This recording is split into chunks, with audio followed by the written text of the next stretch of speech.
Hello, everyone. Hello. Welcome to episode 47 of Pariahs. All right. Ha ha. We're in. Got to roll well to get old age. Don't. I was saying to my other half earlier, the amount of grey hairs in my beard. I'm getting there. I'm getting there. Cheers. Now, this I'm going to put somewhere awkward out of arm's reach. There we go. Just well, there's not much topside, Lucius, for me to see, so there's not much there topside for me to tell. It's like a barren wasteland on the top of this noggin.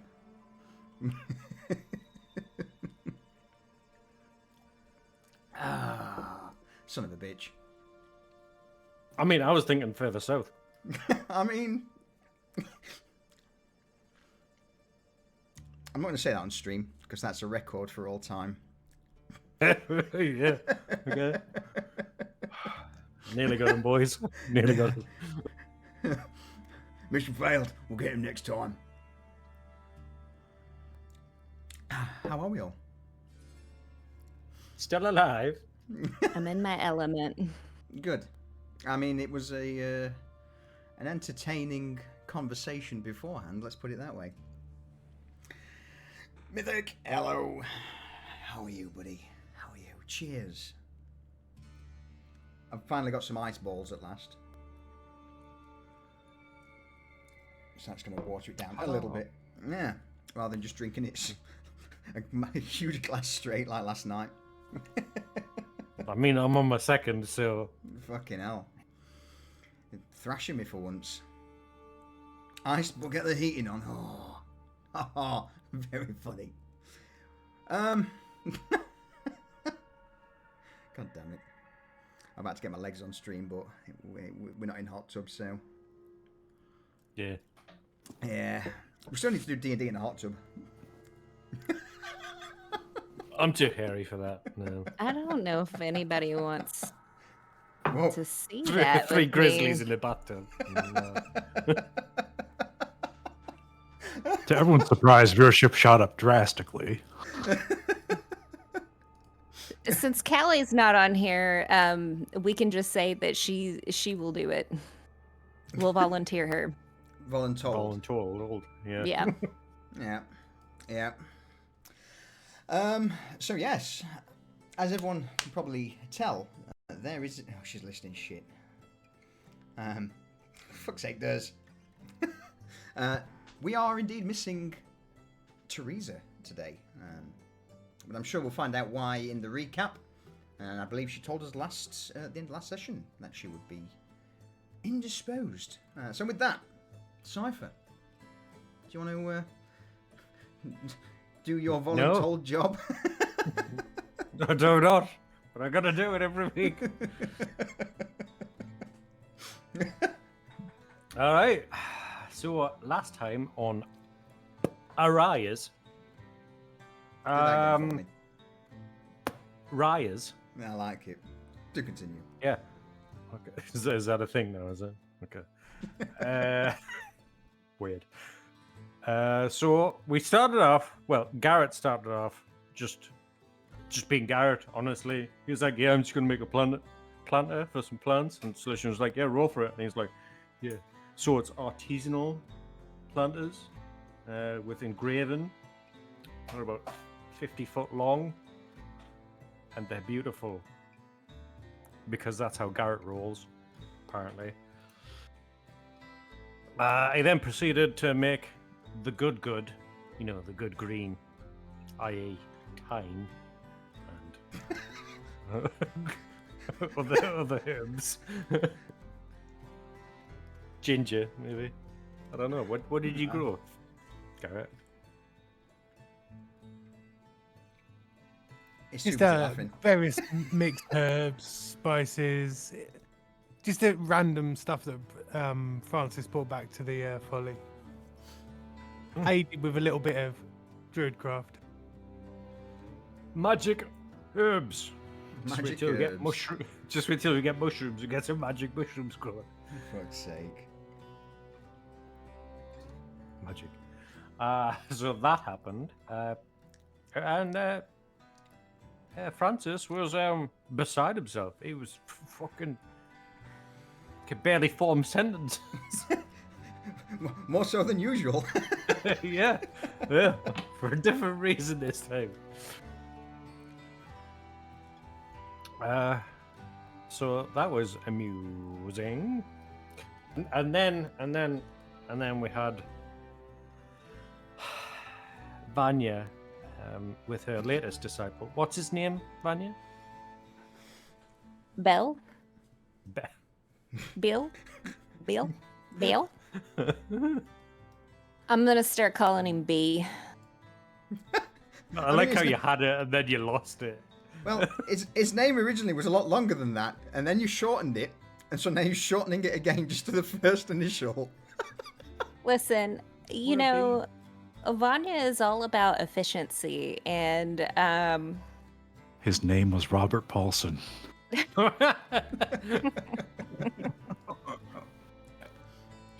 his name is never efficient, so.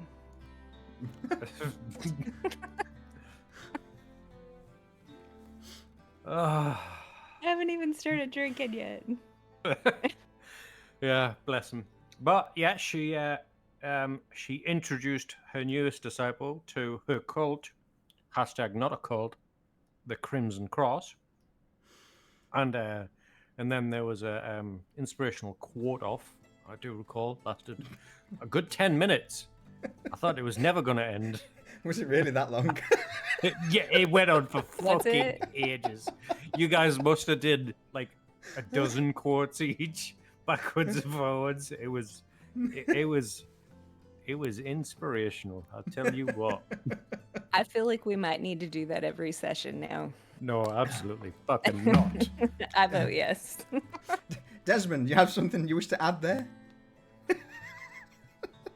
You know, you're glossing over the fact that there was a survivor in their corpse cart and they lit it on fire in response to him calling for help.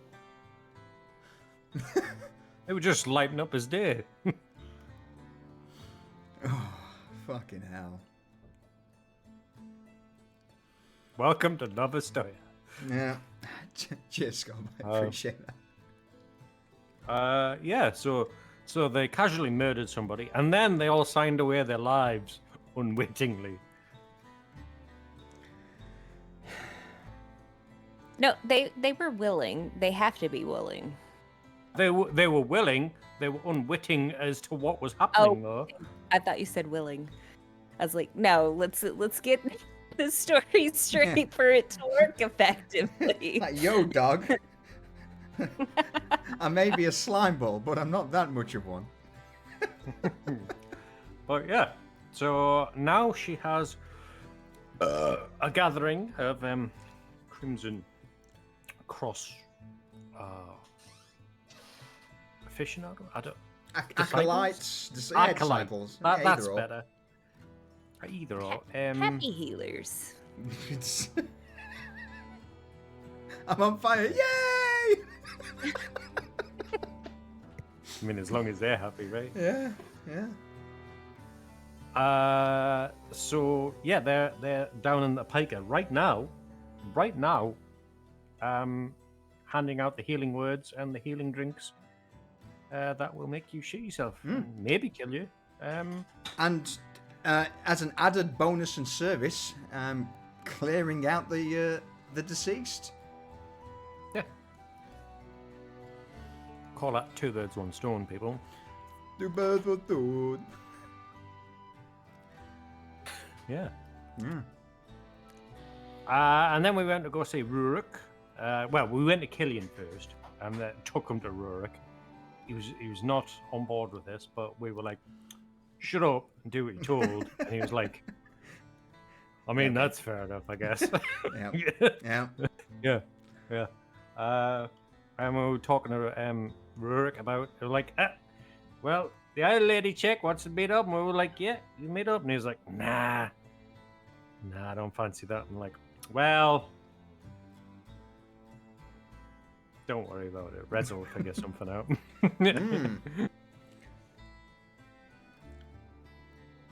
Mm. So yeah.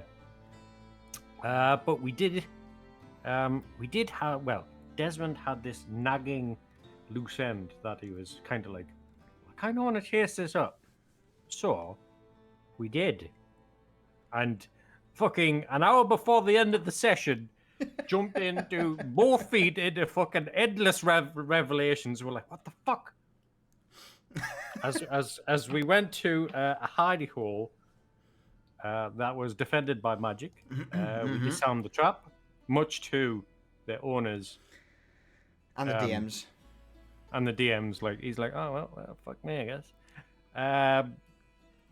Displeasure, and then Desmond, in his infinite wisdom, was like, any ways out down there? No, I'm gonna fill it with water. Fuck.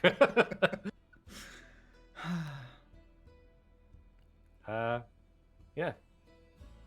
So Desmond pulled out the 300 IQ players, and then they sheepishly dredged what came out of their fucking hidey hole, you know. And we got one minion and a friend with the name Norbert. I can't believe you did that to me.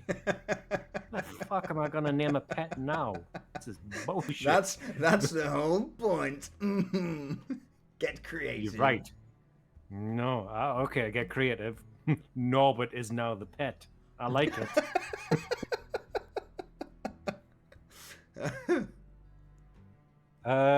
So yeah, he dropped on some truth of the guy we're looking for is actually somebody else, and for some reason he was he's kind of against Rurik. And we were like, huh. But he came with us, and he said in a few days he'd set us up a meet. Fuck, we have so many people to meet with. Jesus Christ. Yeah, that session was pretty, you know. I didn't think a lot went on, but it obviously did. It did. Yeah.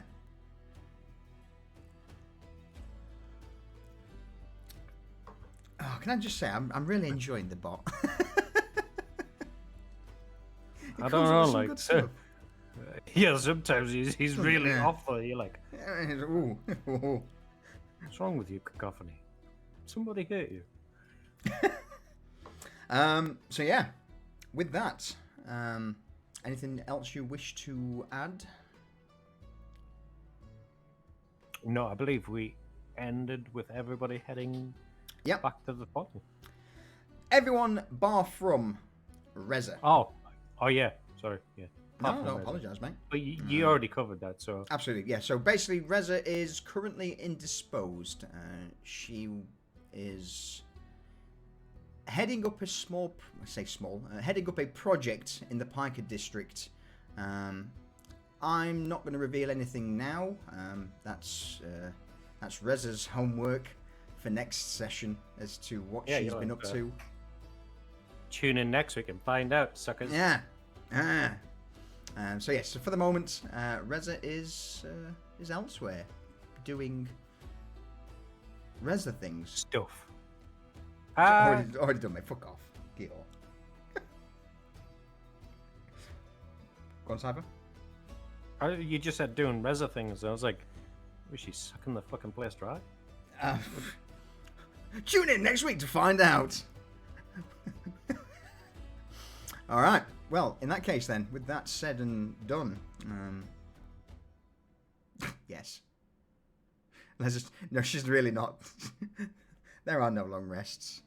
In fact, before we get stuck in, you know, we're taking his long rest away. Yeah. Fuck shit.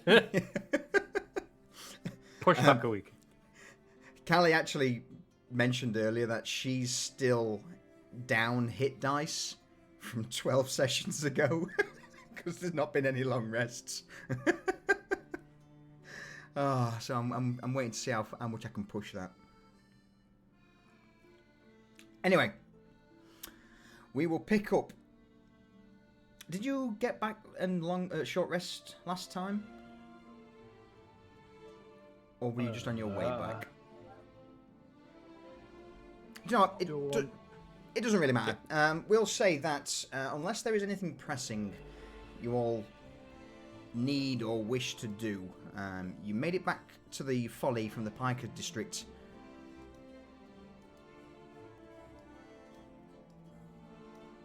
Finished any miscellaneous tasks or jobs that were pertinent before heading to sleep or rest. So for those who need it, take a short rest. If not, in your golden, we'll pick things up later on the next day.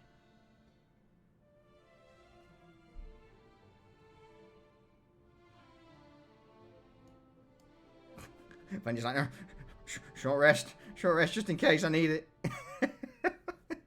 Hey, you never know. Yeah. Hey, I mean, I could be shredding some contracts, but you know, I'm saving them right now. All right. In that case, then we'll pick things up the next day.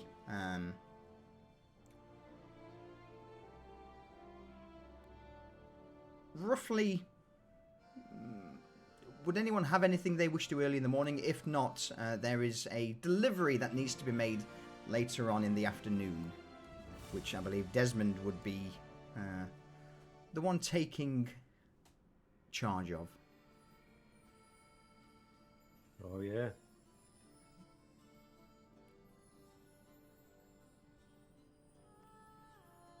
The delivery.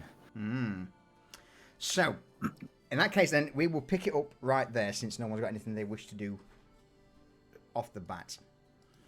Yeah. The scene is the Folly.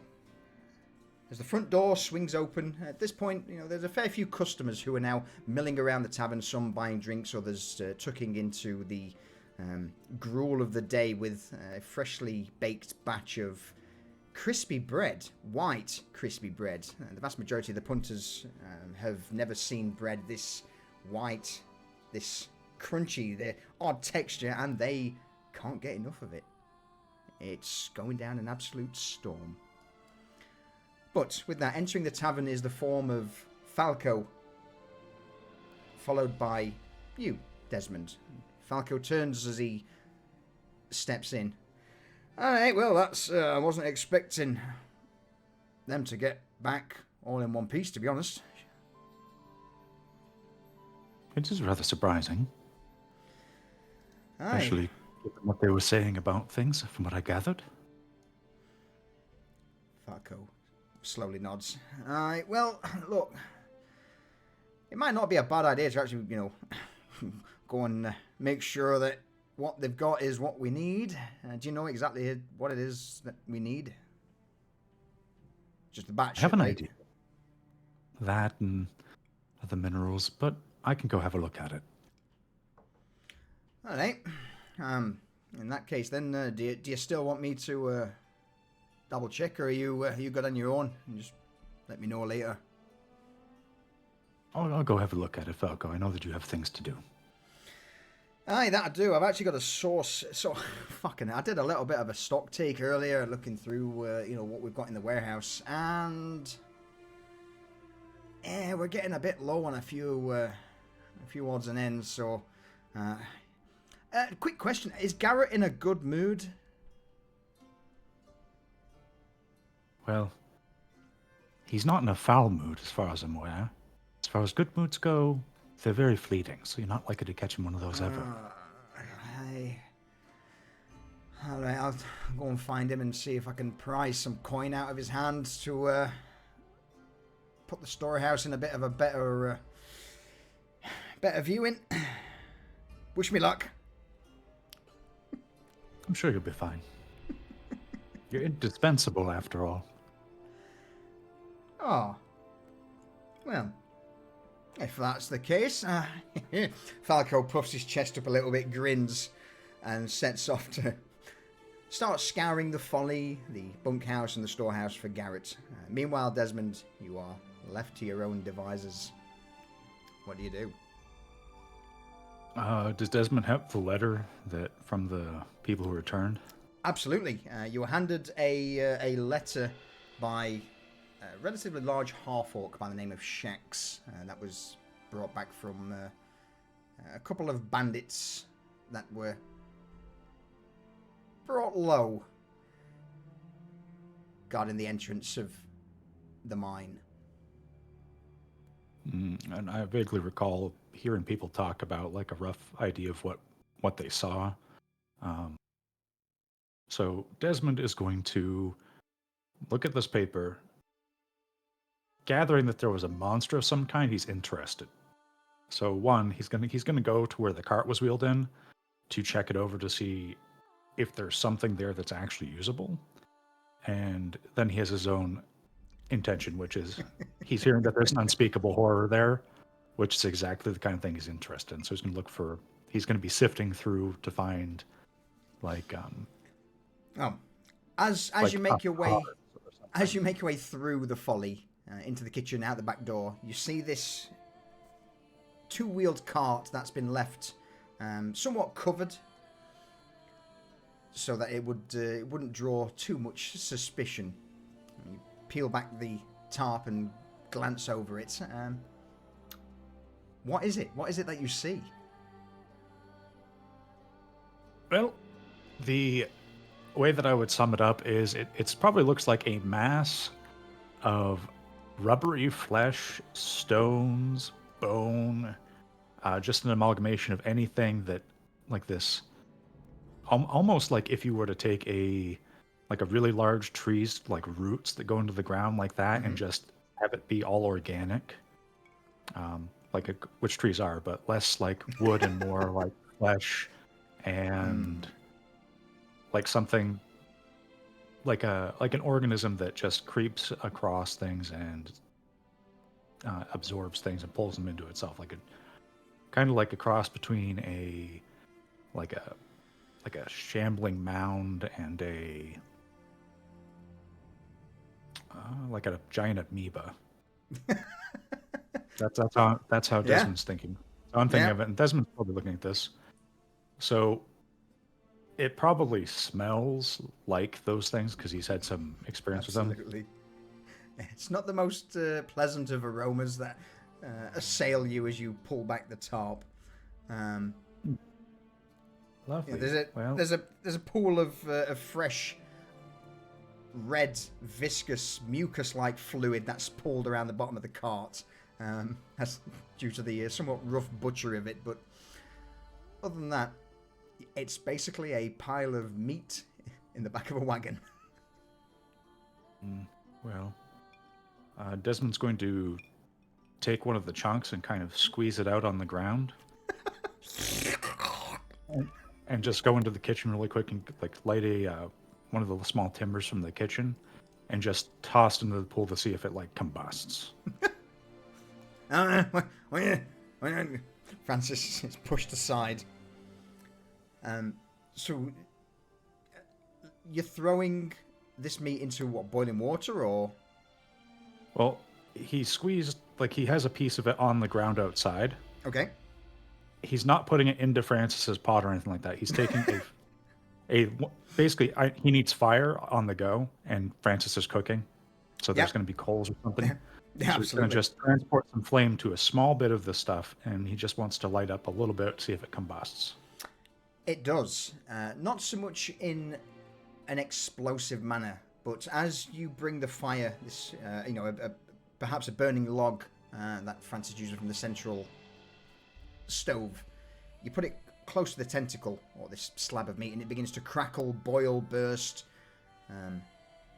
There are certainly elements in this creature that are combustible, but due to it being still wet and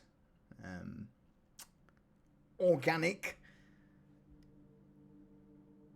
there's no explosion. Well, it's going to be awfully awkward finding a place to dry all of this, so we can get what we need from it.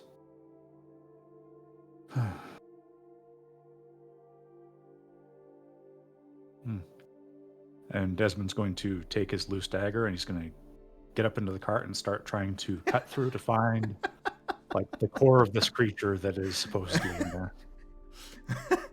All right, roll me a survival check. Oh, goody. So with dagger in hand. Just tell me there's no encounter, so I had to go to my sheet 1 second. Oh, okay. Now bear with me. I can sort that out. That's probably my bad. Attributes, survival.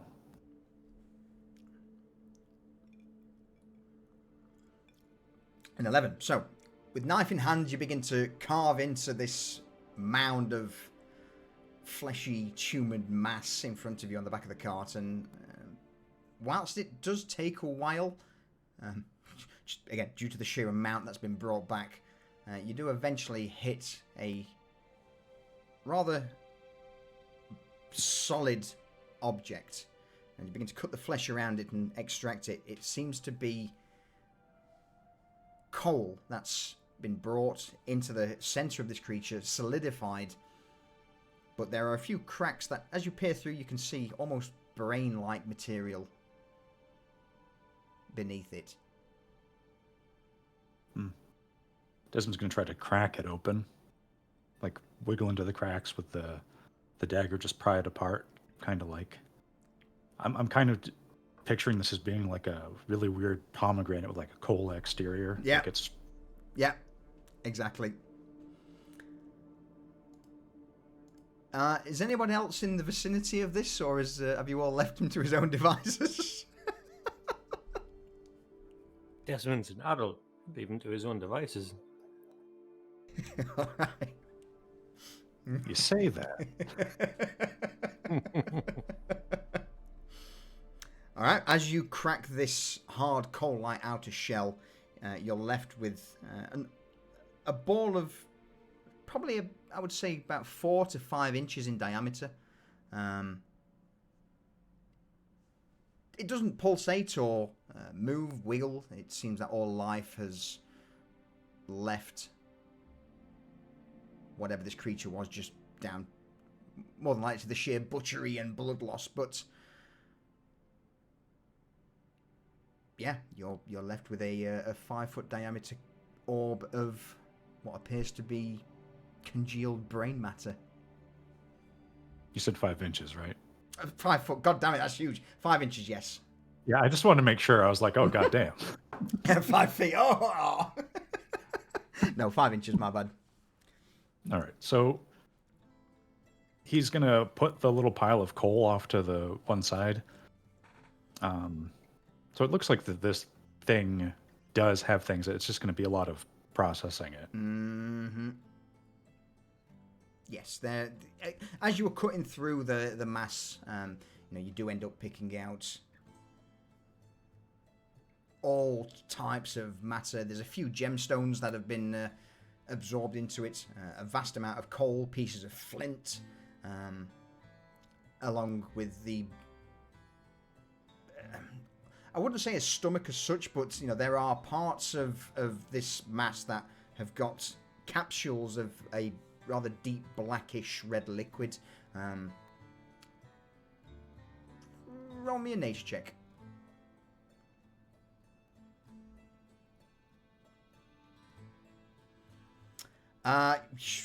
It's what you were after. You were after the bat droppings, the guano, the bat shits for saltpeter.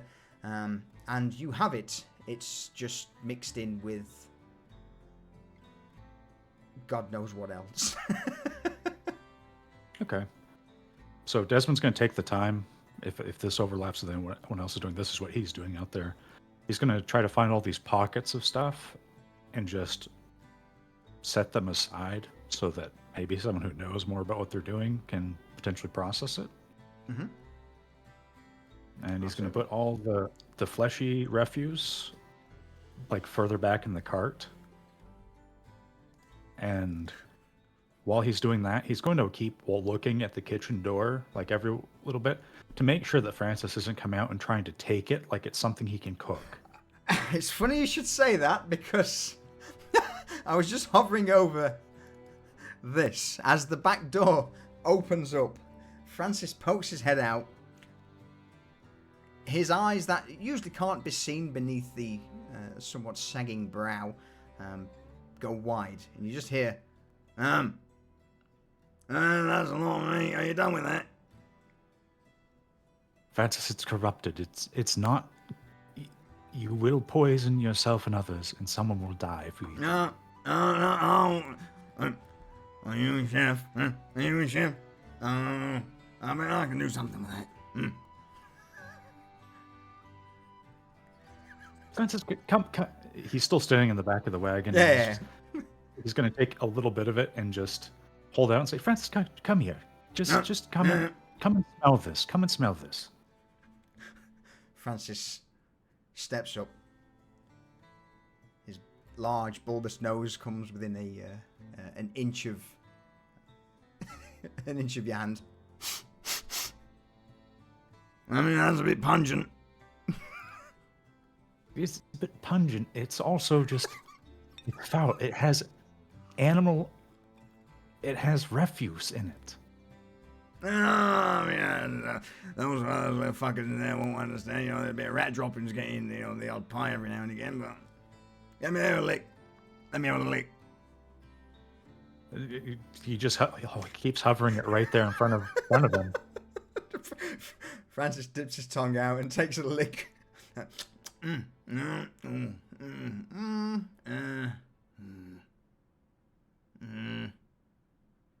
Nah. Bear with me.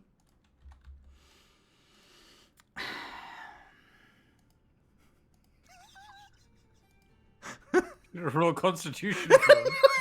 Yeah. You just hear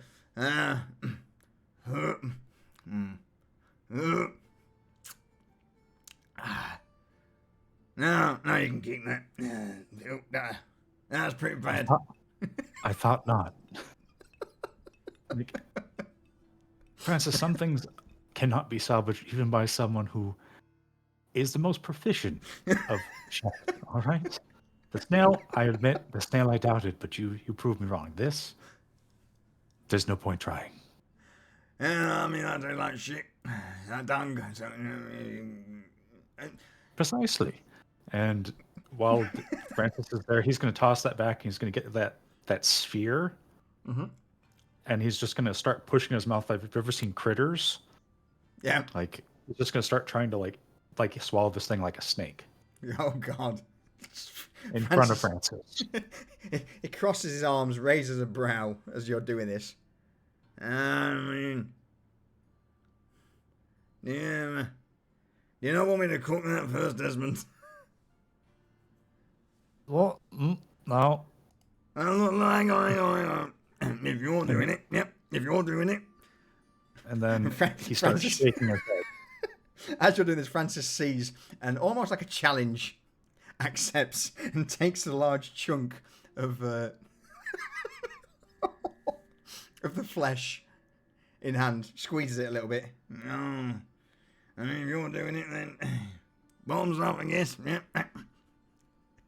He opens his mouth, takes a big bite from this tumorous, red, fleshy, gravelly mass. Just, with his few teeth remaining, you just see him. It's got flavour. God damn it, Shade.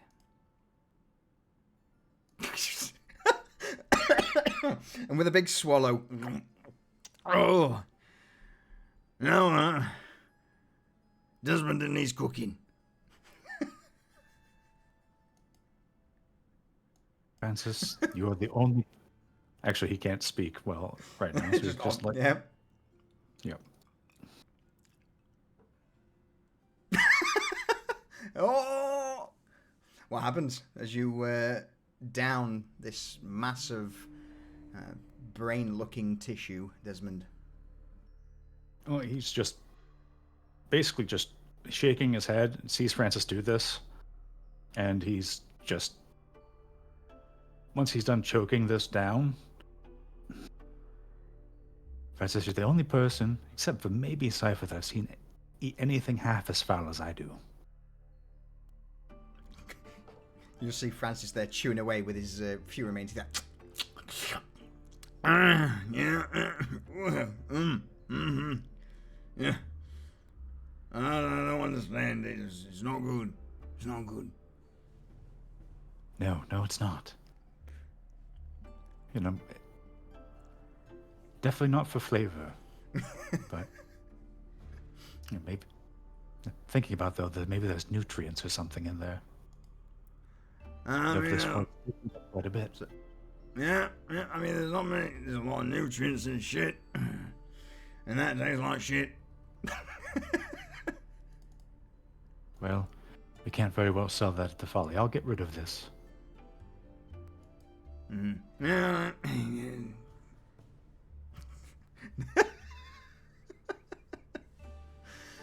With that, Francis just nods in response, before looking at it one last time, stroking his chin. You can almost see the wooden cogs in his head turning. Just, perhaps there is some use to this, but after licking his lips, tasting the last few drops of viscera, he shakes. No,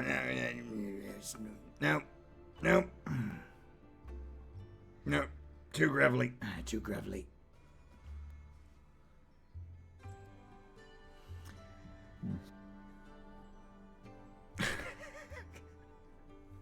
But yeah, and Go on. so Desmond's going to get some of the get a couple of sacks from the kitchen that have been emptied, Mm-hmm. and he's going to put the stuff that is useful in one, and he's going to put the stuff that isn't in the other, and he's going to try to go put the quote unquote useful stuff. Yeah. In the Undercroft, where Francis cannot possibly find it. Like, You even if little it's thing. just inside the entrance. No, Desmond knows he will try Yeah. something. Like, Francis will always make the attempt, so, Of course he will. like, just know. And then, with the other bag, he's going to take it down the road to where the bridge is and dump it into the canal. All right. Fair enough. Yep, that's what Desmond's doing in the morning. Or at that time. Yeah, Whenever it the sort of mid-ish afternoon by the time the contractors returned from their little excursion. Whilst that's happening, Falco would be looking for... Oh, I've got a really itchy nose, sorry. We'll be looking for Garrett. Is Garrett on the premises? He is. All right. Good. What do you mean good? Just wait. All right. Whereabouts would Garrett be? What's Garrett currently doing just after, early afternoon? I am giving Cypher Sylvan lessons. Oh, shit. Okay.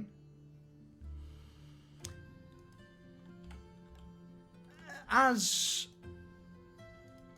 Falco makes his way, I would imagine this is upstairs in the Folly? Or is it in the Undercroft? No, probably be in Garrett's room, right? Yeah? Mm-hmm. Okay. Falco knocks on the door. Is Garlet, are you in there? I reply in Sylvan and then catch myself and say, yes, I'm here.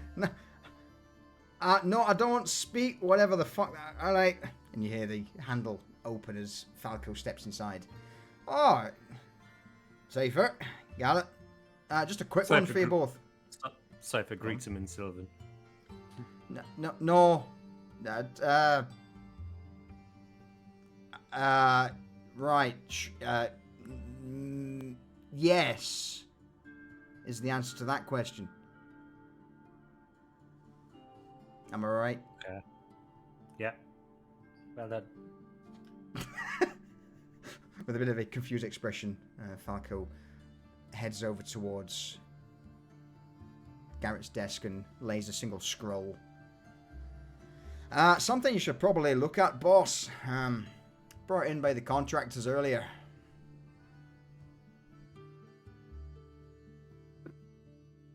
Saltpeter. Well, Desmond's currently doing. He said he'd handle it, so I left it with him, and I just thought I'd bring. And he taps again towards the parchment. Just thought I'd bring this to your attention. I've had a quick skim over it, and no offense, it seems to be well over my head, my pay grade, but probably some things that you want to know.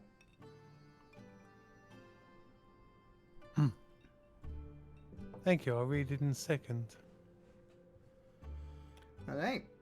Also, there, I've managed to sort of get the rest of the stuff that was delivered by Asmund put away. Not opened it yet, so if you want to go and sort that later, then that's down to you.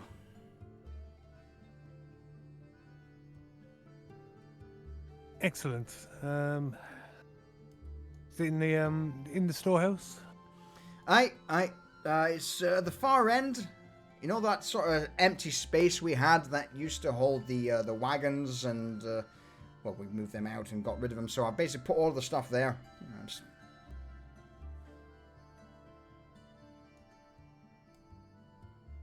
Lovely, lovely. Everything's still sealed? Aye, as far as I'm aware of, I've not cracked it open myself. And contractors actually did a pretty solid job of getting it here in all in one piece, so there might be the odd rat that burrowed their way in, but apart from that, no, I think we're golden. Did they get back in all in one piece? Regrettably, aye. Something about some sort of gator in the canals, and well, actually.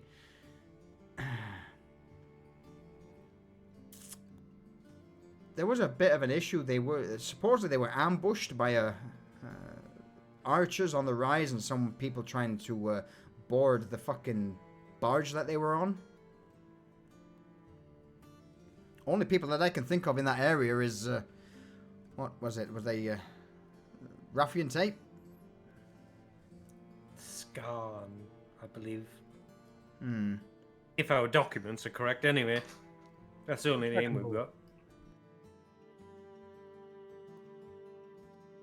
What was that? Sorry, Garrett?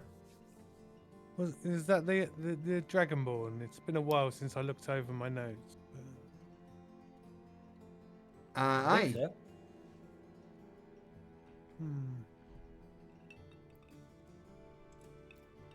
To be honest with you, I've not heard much from the old Polter district in a while. Normally Valentina sort of swings by, and she can be quite pushy. She can be, I say pushy, persuasive. Cypher just is looking at him like... No, it's not like that. I've got... Reza is the apple of my eye, so no. She tries, though. Valentina does try, but I think she does it with everyone. But anyway, long story short, apart from a few scuffles, there's not been a great deal of information brought out of Polter.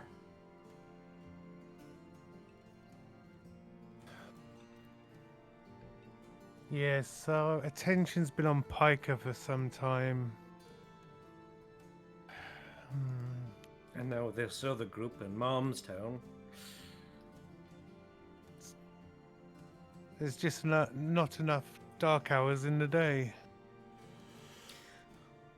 Oh, no, I don't want the days extending any longer. I'm already fucking swamped. Do you... I have gained a whole new branch of respect for what you do, Garrett. I am glad this role pays as much as it fucking does.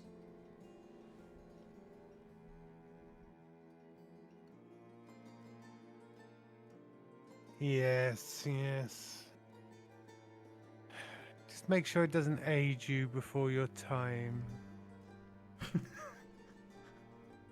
Alright, well, Falco points to the top of his head. I'm already going fucking bald, so, that's why I wear the hood most of the time. But, I can help you with that. Oh, okay, go on. Yeah? Hey, of course. Yeah.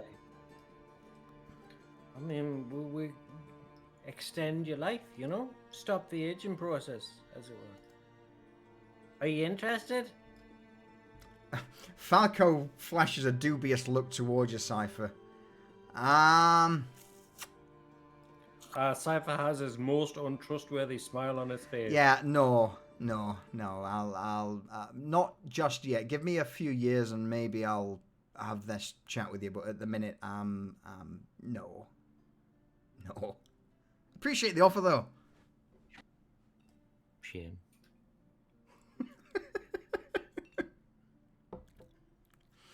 Also, Dwayne's just as an update on that front, she's cracking on like a fucking woman possessed. Most of the bar area's done. She's not started on the pit yet, but she's getting there. She says it's going to be about a week, probably, maybe a week and a half before she's completely finished.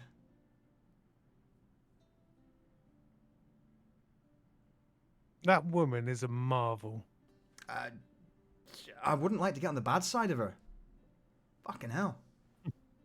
She hasn't had any complaints, right? Complaints? She can't praise the place enough. You know, she gets the decent food that Francis cooks up. I mean, granted, we may be a little low on the ale.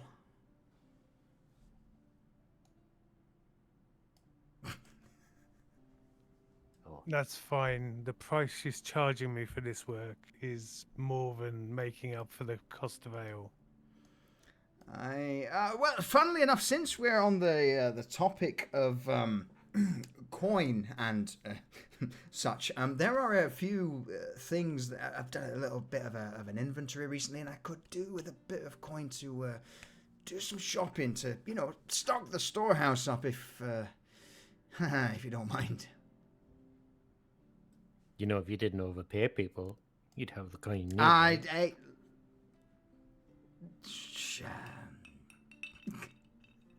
Falco just sighs deeply.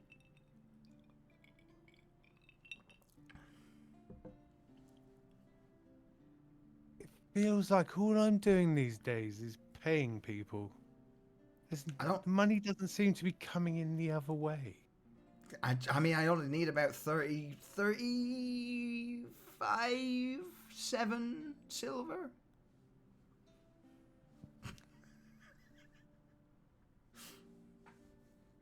Which is it?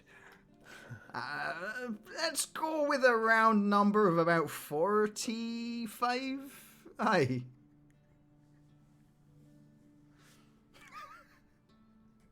Cypher looks at Gary and goes, I don't know if he can count.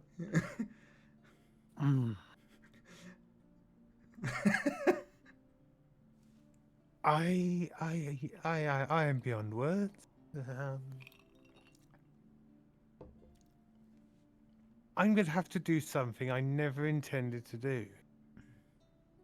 I'm going to have to sell something so dangerous. We're going to have to sell it in another part of the city. Right.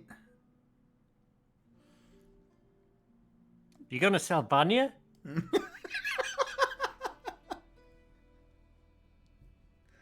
I'm not sure that she'd... would anyone buy Vanya? They'd probably pay us to take her away. Oh.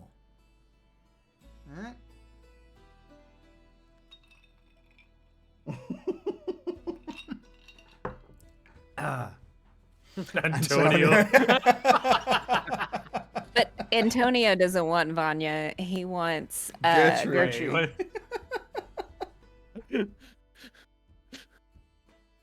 And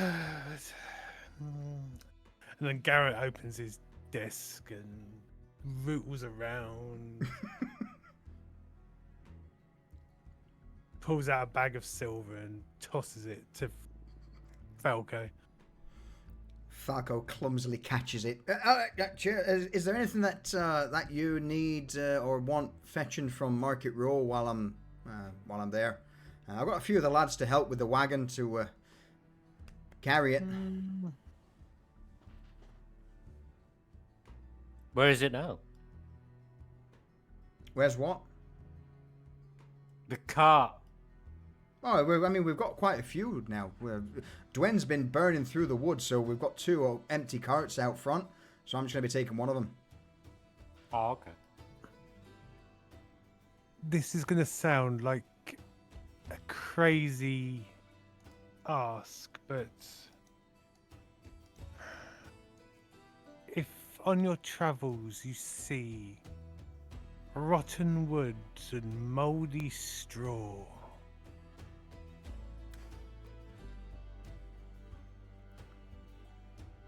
Right. I need some. So about that, we're going to need... Falco extends a hand. The shovels that we... could I have a few more silver to buy some extra shovels? What happened to our shovels? They're currently... well, a couple of them broke at the handle, and the other one is covered in viscera.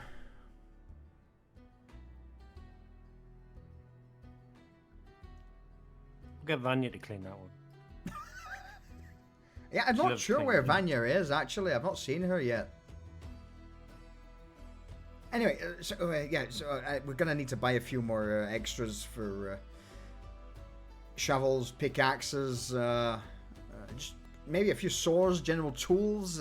We've gone through a few. A lot of the saws and axes have been blunted with that whole wood incident.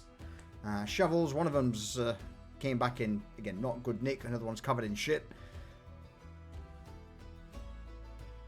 I put my hand in my pocket and pull out some of my own personal silver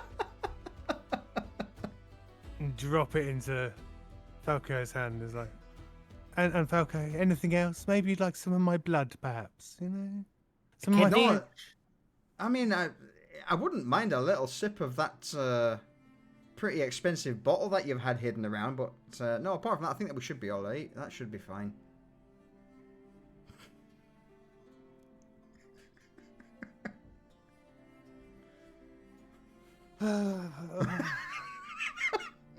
And Garrett just swears in Sylvan. No is the answer to that question. With that, I'm gonna get the rest of I'll get Errol and fucking George, and we'll have a trip to Market Row, pick up what we need and the extra tools. So cheers! He hoists this bag of silver in the air in thanks as he offers a brief wave and steps out of the room. Cypher mimics a swear word he just learned. What swear word was it? Oh. It's a vile phrase in Sylvan that is Should not be repeated. should not be repeated, especially not in front of a family member. All right. Before Falco's out of earshot, as soon as Falco's out of earshot, Garrett slips his hand into his other pocket and pulls out another coin purse. He goes, never let him know how much you've got, and puts it away again.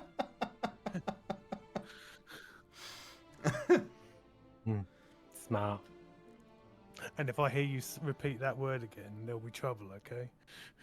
I'm sorry. Cypher goes all sheepish. Now ruffle his hair.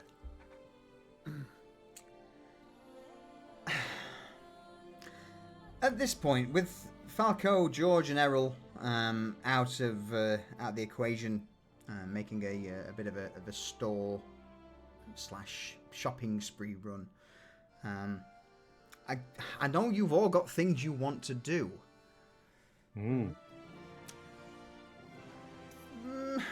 Do I bite the bullet? And in fact, what are we? We're an hour in. Should we call a quick BRB before I delve into what you've all been up to or want to do? Yeah. All right, we'll do that. Probably. Yeah. Yeah, well, okay. We'll call a quick pee break. Quick refill the clock. And I did say that I wouldn't drink much, but I've annoyingly got a taste for the grog, so I will have a sip. I lied. I lied. Pocket Yeti, hello, how are you? Welcome back. Arius, good to see you, mate. How are you, my friend? We have a homesick from work today, and this is very. I'm glad. There's. I think today's going to be very much a downtime. In fact, bear with me. A bit of a downtime session, because there's a lot of administration and RP that the group want to do, and organizing stuff for the near future. But yeah, with that, cheers, Lucius. I appreciate it, my dude. It was bothering me. He's been in here for past couple of sessions, and I'm like, no, can't stand. But no, I appreciate that. Pocket Yeti, congratulations. Congrats on. Well, not even congrats, you know. Commiserations. Commiserations for being gifted a sub to the shithole that is Solutions Discord fucking Twitch channel. You belong to us now. What was I saying? He belongs to us now. Yeah, one of us. One of us. All right, I'm going to quickly nip to the loo and grab some water and a refill. So, we will be right back. Yes. All right. Won't be a second.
Back. Welcome back, darling. Oh, that was like sweet. I'm an northerner. Everybody gets called darling. I didn't understand any of that because I think you had something in your mouth. Giggly? Alright,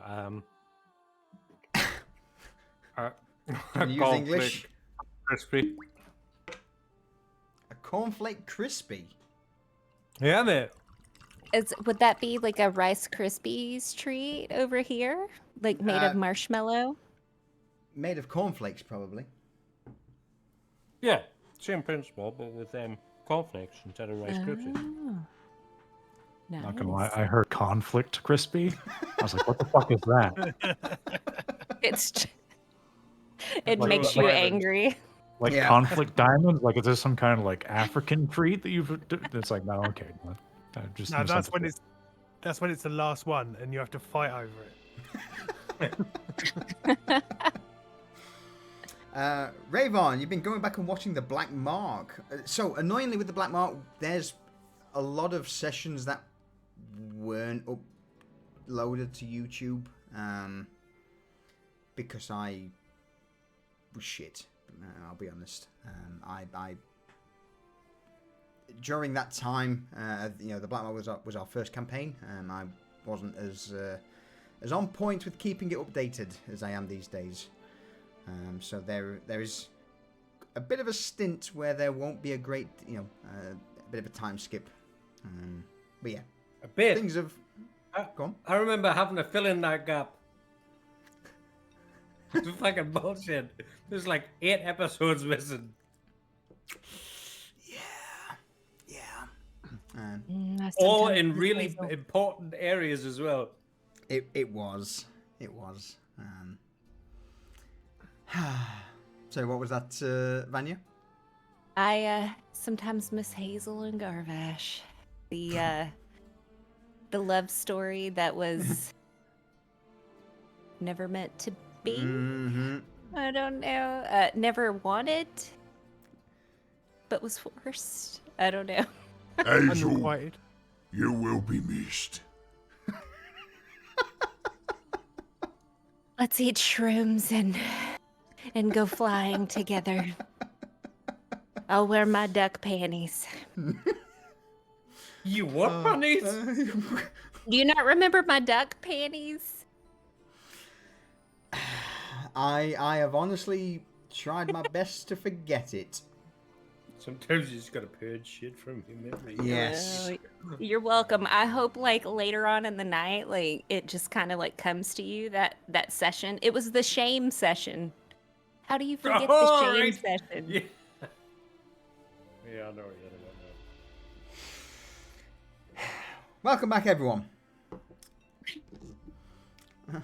Oh, before we dive into what we're going to do, Vanya Yes. wanted to say what she was doing, All right, if you guys absolutely. are okay with that. Yeah. No. Go forth. All right. Well, so Vanya was in her room because she felt really accomplished after her day, and she kind of slept in a little bit. And Holy shit. yeah, she never does that because she's like sees the day, right? She takes her own, lessons to heart, but she also kind of decided, you know what? Sometimes you got to treat yourself. She's going to add that to her program. You don't want to overindulge because then you might be perceived lazy. But anyways, I'm going down a rabbit trail there. So Vanya wakes up and she's like, a big smile on her face, and she struts up to her closet. She's kind of, twirling a finger and in the air, and just dancing a little bit because, she's having a really good day. She's feeling ecstatic about getting Belle, who is known as B now. She's creating some efficiencies. And the Crimson Cross, like getting them in order and implementing her plans. So she is just, this is a whole nother high level that she has just ever felt with being happy. So she opens up her closet door and she just kind of stops dead in her tracks. And her smile dissolves. Well, I don't know if Garrett actually did this or not. Of that thing that we were talking about, but so her smile dissolves, and she just kind of thumbs through her dresses, and the first one, as if you guys have watched the prior sessions, is like she puts her dresses in order of her moods, right? So the first one is going to be her favorite dress that reflects like her ultimate happiness and like oozes positivity and peppiness, right? So it's the most vibrant, just the most vibrant dress. And then all the way down to the end is going to be her not feeling quite with it today, but it still is a very vibrant dress. Well, she looks at her first dress, and again, her smile just even further just kind of deepens, like from fading away. And she just kind of all of a sudden feels as though this dress is frumpy and matronly. and definitely whenever she continues to think about her now new elite position within the Pica district. And she says to herself, oh, this just won't do. A happy healer of my stature a woman who just helped change the entire population of the Pika district deserves a wardrobe that reflects her accomplishments. These frumpy Yep. frocks. Very quickly at that, as you're reeling this off to yourself, you just hear a slight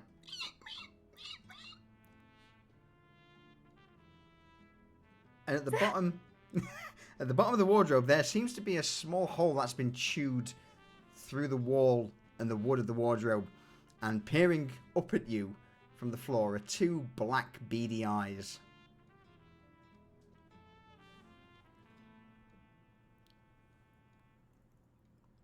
Cheers! My dresses!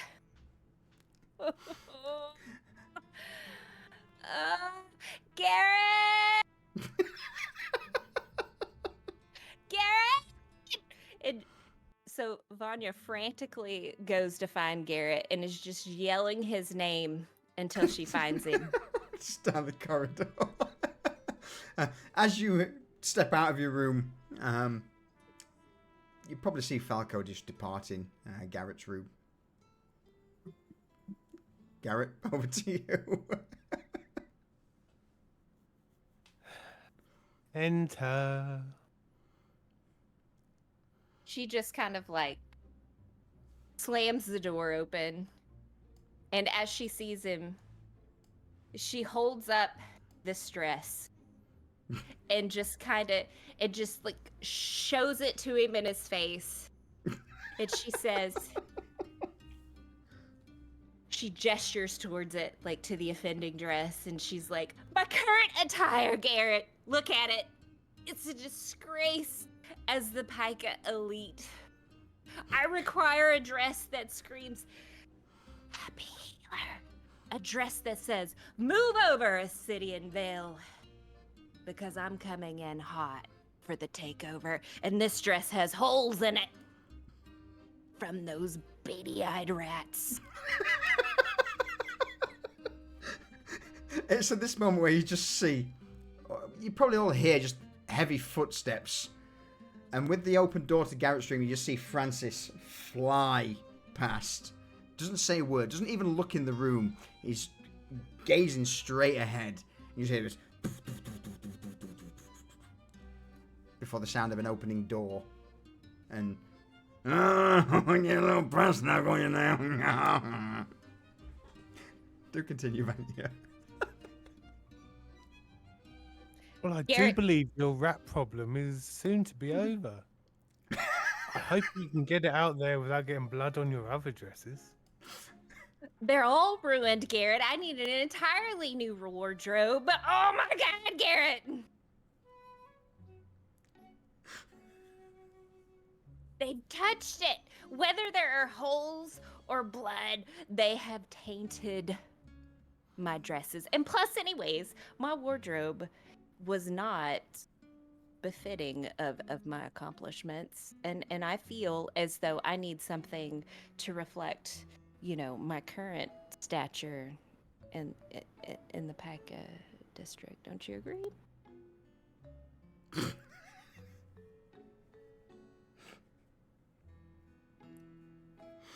Well, if it's Pika district clothing you require, may I suggest some overalls, perhaps? No. There's a lot of building work to be done, and maybe something that's easily cleanable, because the people they're getting the treatment, they're Shitting messy. themselves. Yeah, I don't think you guys are understanding when I say, you know, elite and happy healer. I need something that screams, I make the decisions. I thought you were just going to say it screams. I was like, I could do that for you. Something that says I make the decisions. Yeah, something like shiny, silky, Oh, Got it. I've got puffy it. sleeves. You want to look like me? Because I make the decisions.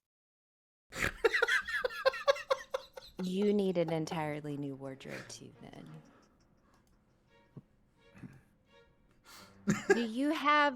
So basically, I'm sorry, I'm calm now. Earlier, I shouldn't have ran in here and was yelling. I was upset because, like, already my wardrobe doesn't fit, you know, where I have learned and growed as an individual. And then now my current wardrobe has holes and rat spit and turds and... You just and- hear from and- the corridor, "Go on it, I run it, all right." And you watch as Francis paces back from the open door, heading towards the stairwell with this rat dangling in his hand. You see how big that is? It could have wore my dress. It could have been. But Garrett, basically, I need some coin to go buy a new wardrobe. And You need if you coin. give me Everyone Garrett, needs coin. Falco you- needs coin. The contractors need coin. And then Garrett starts babbling. in Sylvan. but Garrett, I need coin too. You didn't list. Well, maybe you said you do. But if you give me more than what I'm asking for, I can go buy you a new wardrobe too, because your wardrobe does not scream I make the decisions. That is by design. Well, okay, but you can give me that same amount and I'll just buy an extra dress.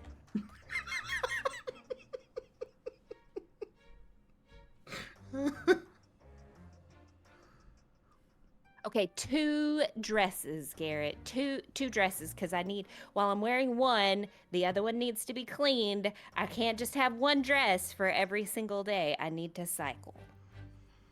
2 dresses. That's my last offer. Oh, I need some shoes to go with it too. Like a shoes for that one, and then a shoes to match the other one. Like they should be like the same color. Oh, and some gloves too. Like, you know, 2 sets of gloves. One for the first dress and then the other. Because, you know, what if those gloves get dirty and then the other gloves need to be clean? Ooh, should have a cape in case it gets cold or it's rainy too. So 2 capes, because I'm going to need a cape that matches the first dress and then the second dress.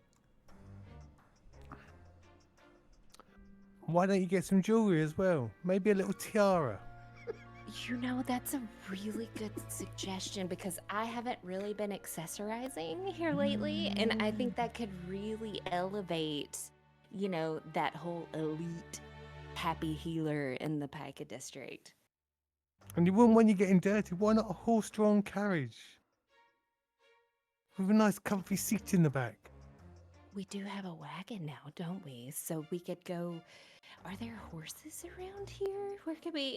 I guess I could ask around too. Are you giving me this much? No. Oh. I mean, I can walk. I can walk. I just need the 2 dresses and all of the accessories. I don't need the horse. If I'm walking, I might need like 4 pairs of shoes, like a replacement pair for the other 2, because you know that's a lot of walking, and I could wear those shoes down. Get back here! No.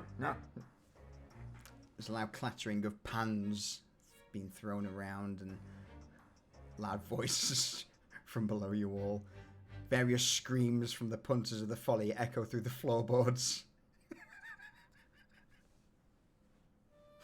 There might be like a scuffle going on downstairs. So if you could just hand me what I need, I can go check that out.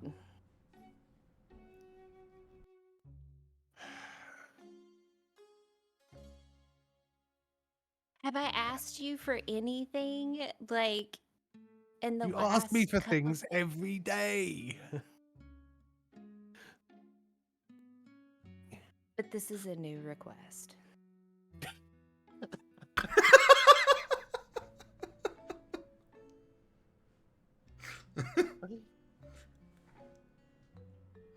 Here's 10 silver. Go and buy you something. Well, that really won't get me everything that I need. That's Can what I mean- do have just a to little bit do more? I got some- until Pocket change if you're willing to help me. Banya. Okay. Yeah. I mean, I guess I can. How much is in your pocket? And she goes to kind of like go to open his pocket to look in. Cypher's just like slapping her away. Get off. Off. No. Aye. Oh. It will pull it out and let me see. I don't know. Like, I need to know what I'm working for. Durs, I got this. Anybody tell you weird? No, go on, You know, go on, this Durs, you isn't got the this. first time I've heard it. Look. By helping me, you'll be helping yourself. So that's just spreading positivity. And the fact that you're getting a little bit of a bonus, couple of silver on top. Oh, more than one. Okay. Garrett, do you have a counter? yeah, my counter is nothing.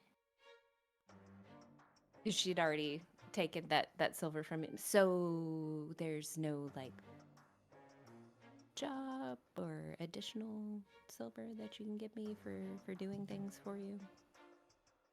No, you're gonna help me. I know, but like, you know, what if he needs something extra too, and we go and we do it at the same time, and I get paid double? No. No, there's nothing I need from you right now, Vanya. Thank you for asking, though. Well, thank you for your contribution to my wardrobe.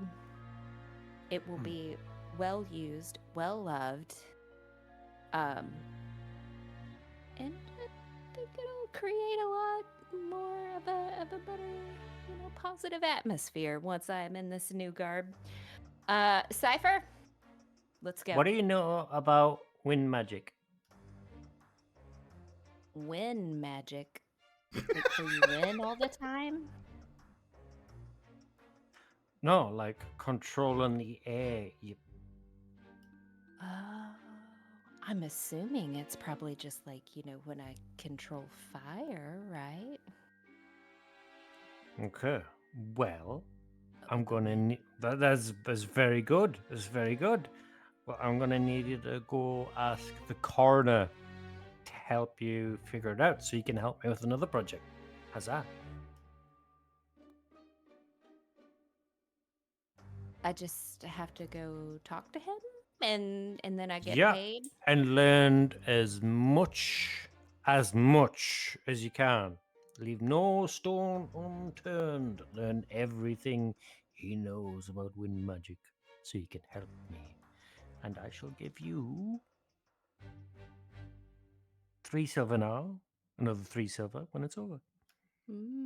How many stones are there that I must turn over? Cypher flips open the book and goes, about 45 minutes worth. Well, how many seconds or minutes does it take per stone? I just need a rough Like amount. 15 minutes per stones. stone. Oh, that's not a lot of stones. Okay. Why you gotta make us awkward? Just keep him busy. Learn about wind magic. Easy. And Can you manage this task? yes, but I have one question for you. Okay. Does this outfit scream teach me wind magic, or do I need to go change into another one? No, go change your dress. It's the wrong color. Which, do you want to come pick it out? Green. Go with green today. Blue's Like- not working for you at all. Like bright green or like a deep No. emerald green? Yeah, deep green. Okay, that one will work because like the hole was very small on the back. Like nobody'll hopefully notice that one. Yeah. Or beige. Beige is a good color. Is it gonna be messy though? Learning from the coroner, because like beige, it screams stains to me.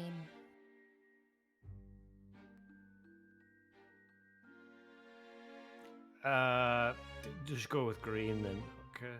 Yeah, I think I'm gonna, because you never know how like a situation is gonna plan out. I wouldn't go with the lighter colors if something may explode all over you. So I'm gonna go with the emerald green. Good choice. As they turn around, Garrett's already disappeared out of the room. They've not noticed him go.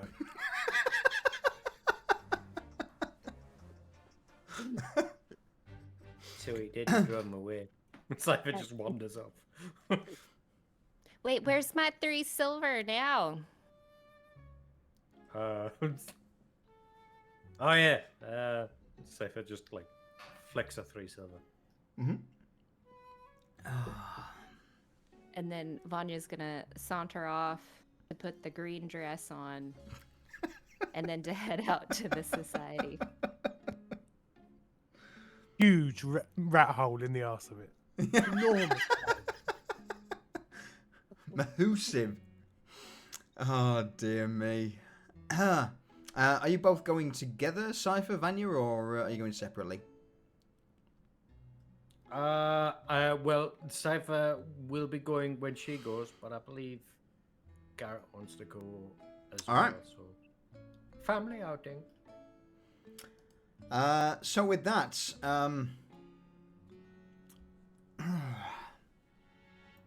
I dare say, now as you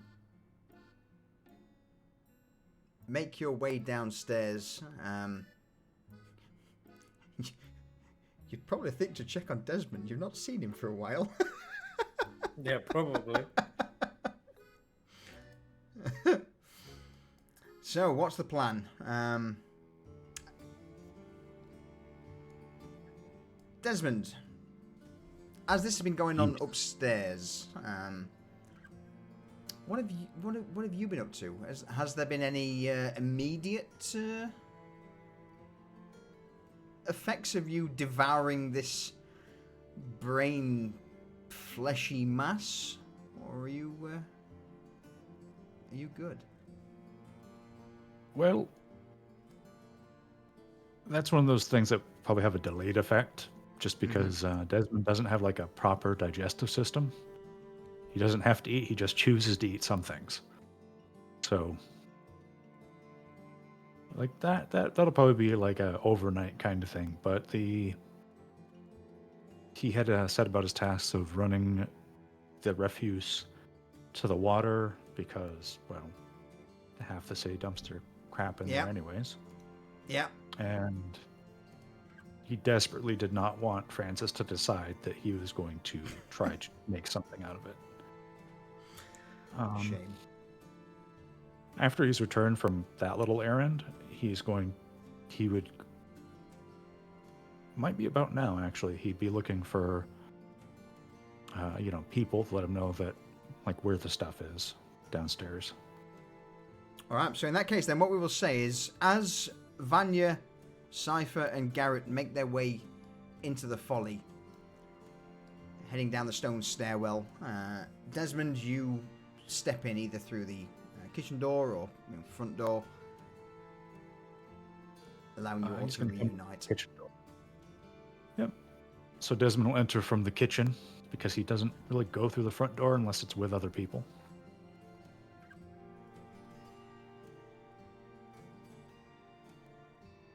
And so everyone else is there, Absolutely. like in the main lobby. Got the most recent excursion came back. I've got the stuff down below so that it doesn't go anywhere. Go anywhere. They brought back the bat guano, correct? Well, yes, but it's complicated. In keeping with the way that things just become more complex, it seems that there was some type of organism absorbing things.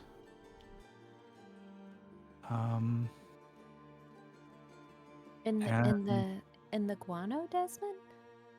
Well, it was more like a mass of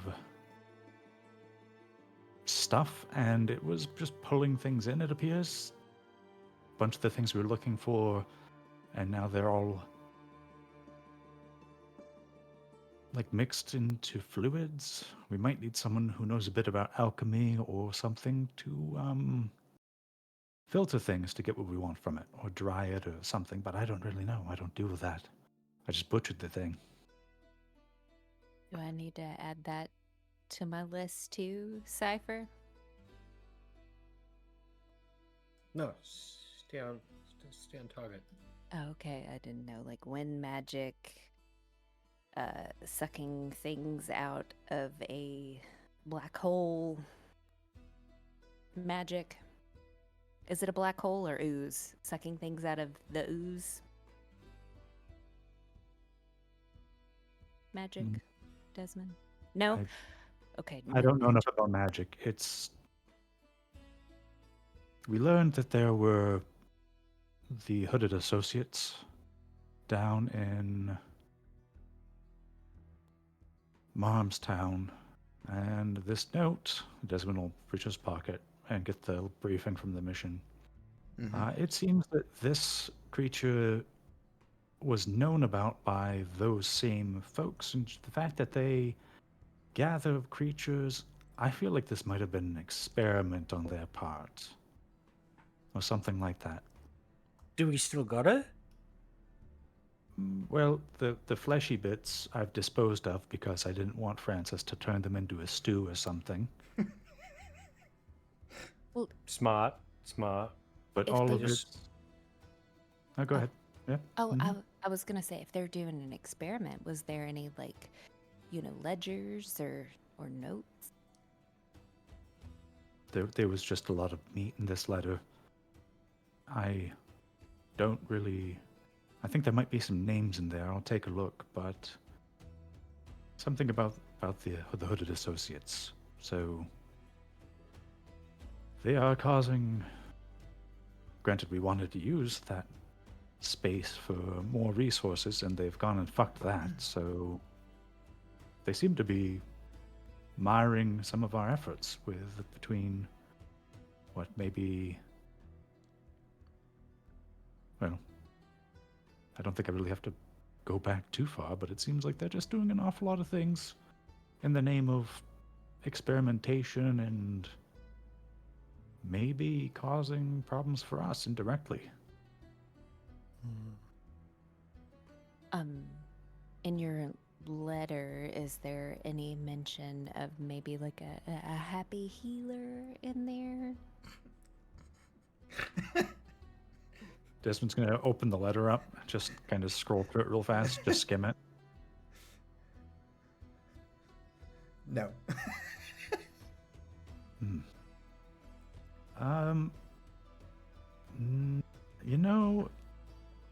Maybe they just don't know you by that name. I'm sure that they would have addressed it if they had something to call you by, and your efforts, surely. Well, we're fairly new. Just give it time, right? But looking through the letter, is there a name in there at all? Not so much any names as such. The letter that you received mentioned that the standing order is to make sure that the creature is well fed but contained, as its previous holding cell, it had consumed pretty much everything. A ward had been constructed and needed to be maintained by those who were currently on watch, by order of High Mage. In fact, actually, no. There wouldn't be a name of Kalera, sorry. Kalera. Okay, so it was like they had decided to use the cave to hold the thing, and they were using magic to keep it there. I'm guessing that our folks who went must have disrupted the magic or whatever they were doing, and here we are. Do they talk about the magic that they are using to keep it there? Something about a ward, I think. Someone named Kalera. Is that like the ward of when last week with the, or was that the week before? All my weeks are running together with like the big fireball type magic. It sounds more like containing than blowing things up when they go past it. Roll me an Arcana check, Vanya. Okay.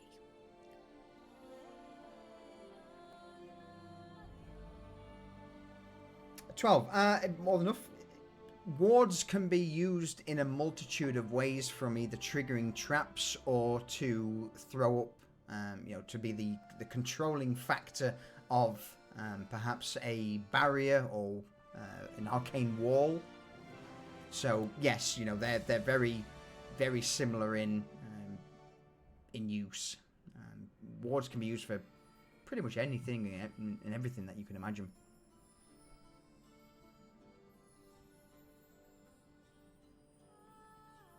So they're like a versatile time delaying magic, right? Timed, absolutely. It's a way for mages to enact a spell without them physically being there. The only downside to it is there needs to be either regular maintenance, making sure that, for example, dust or dirt or other items haven't been placed over the ward to disrupt it. So think of it like drawing a picture in the ground with arcane energy.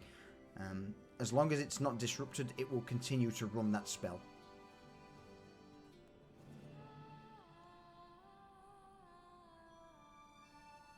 I take it there was no prisoners or survivors that might shed some light. Well, none that they brought back. Just seems like the whole crew of people made it, but it's not as though they're going to know too much about it.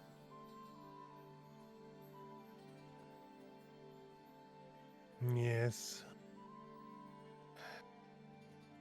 Might have been useful, but we know where Mom's town is, and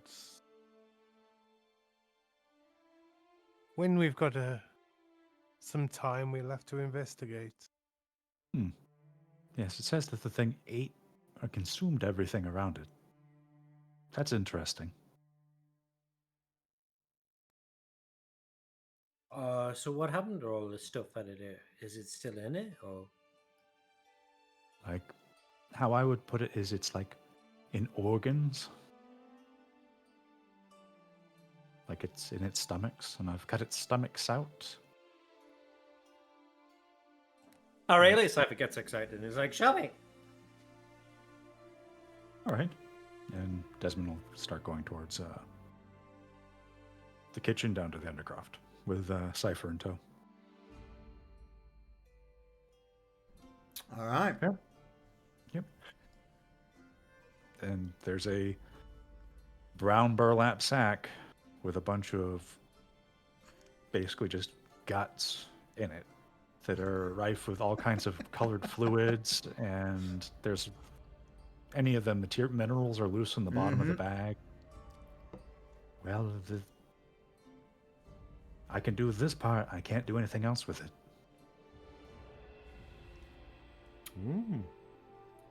Have you tried to? Vanya has followed them down, and she's gonna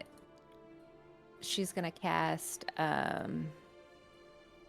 prestidigitation on one thing to try to clean the guts off of it to see if that works. The bag is cleaned of blood. It looks Oh. now like a burlap sack that no longer has blood on it, as this blood begins to disintegrate and almost boil off into a bit of red-hued steam. Well, The organs and the things inside are still wet. Sorry, go on, Desmond. Yeah, so I don't know if it's for visual. If you've ever seen like a deer drawn and quartered, like how its guts are spilled out, like and you can have all the intestines and stuff. It's basically that in a bag, and all the stuff that we need is inside of those guts. Mm-hmm. So, after a few moments, you begin to see red patches start to spread over the outside of the linen sack. Well, it's somewhat clean, Desmond. Do you want to empty it out and maybe I can like get the organs off of it, or like Well, it's not so much you're going to need to get the organs off of it as you're going to need to get it out of the organs into other containers and siphons and stuff like the coroner has and all those bottles. I don't understand how it works, but it's probably a job to do it. oh, that's outside of my expertise and sounds more like Cypher. And she turns around and goes back upstairs to where Garrett's at.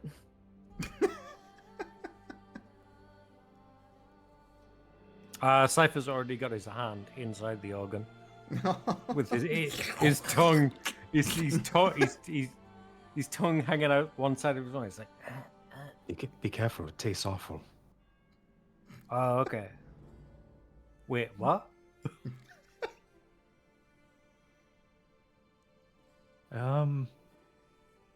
You do your thing.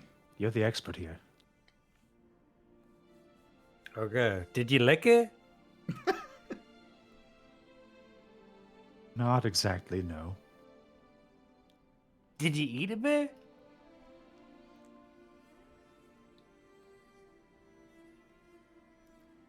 Only a little.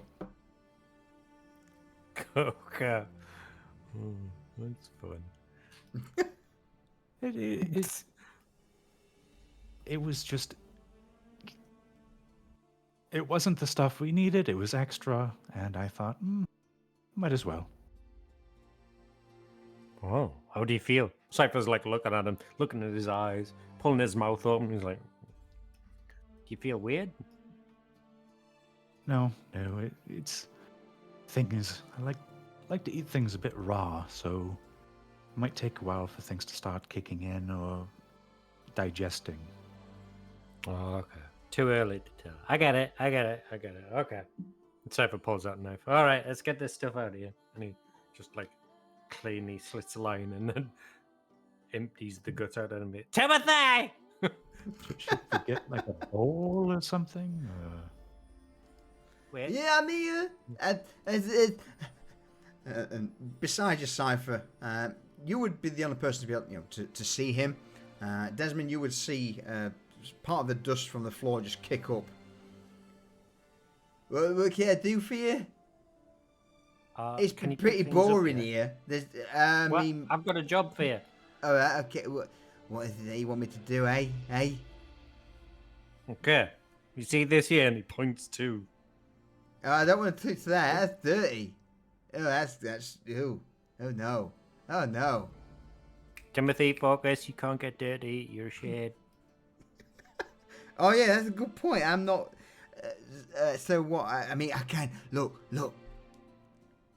You begin to see both of you a small brick from the undercroft start to shudder slightly as it raises about a foot in the air.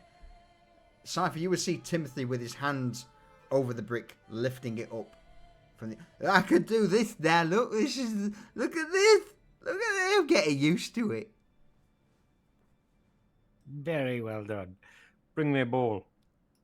Actually, Cypher's looking at the contents. How many different ingredients is here? Yes. Desmond. Well, there's liquefied bat excretion, there's minerals, there's all kinds of things in there.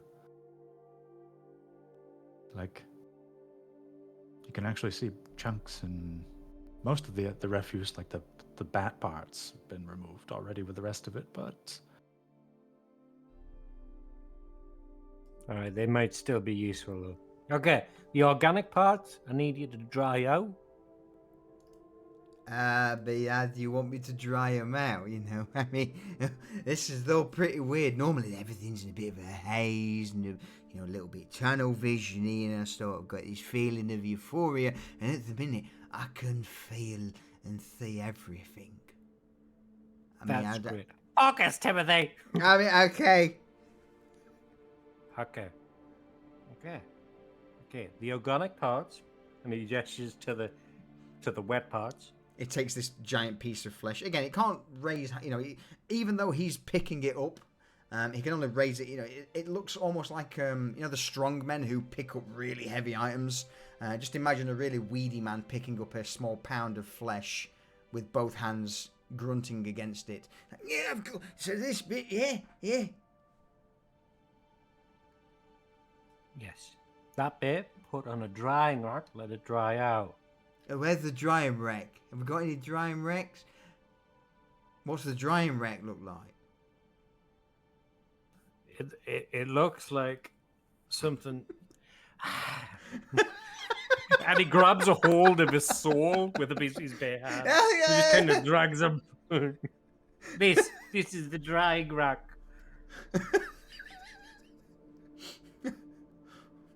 He looks over this piece. Yeah. Okay, so you want me to sort of drag all of that? And he waves towards this bag of viscera and gore. All of that into here, yeah? Yes. Organic in here, split everything else up into balls. Can you do that? I could. That's sure. You can count on me to do that. They'll be fine. I could do it. I'll make you proud. Seppa slaps him with a helpful shit. You hear it. Oh! Can you actually do this? I'll give it a go. But As long as the things that look the same are in the same piles, in the same balls, and the fleshy bit is drying out, so we can dice it up.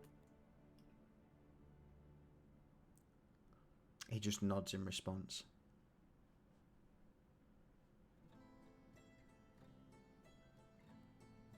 You know you're weird, right? I mean, I'm a ghost now. It's so cool. I mean, have you seen the things that I could do, right? You see, and you watch as Timothy heads towards a pillar on the side of the Undercroft and passes the... Look, I can move through things. And no one can see me. There's an orc, right? I've been spying on her recently. There's an orc down here. Did you know that? You're not bothering doing, are you? I mean, I keep moving nails and things like that when she's not looking. She gets so angry, it's hilarious. Oh, does she? And Cypher's like twiddling with his chin beard and just grabs it. Stop it!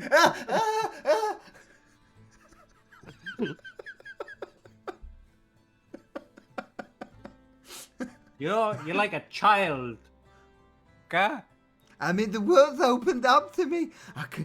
It's not like the sort of dreary day. This is so cool.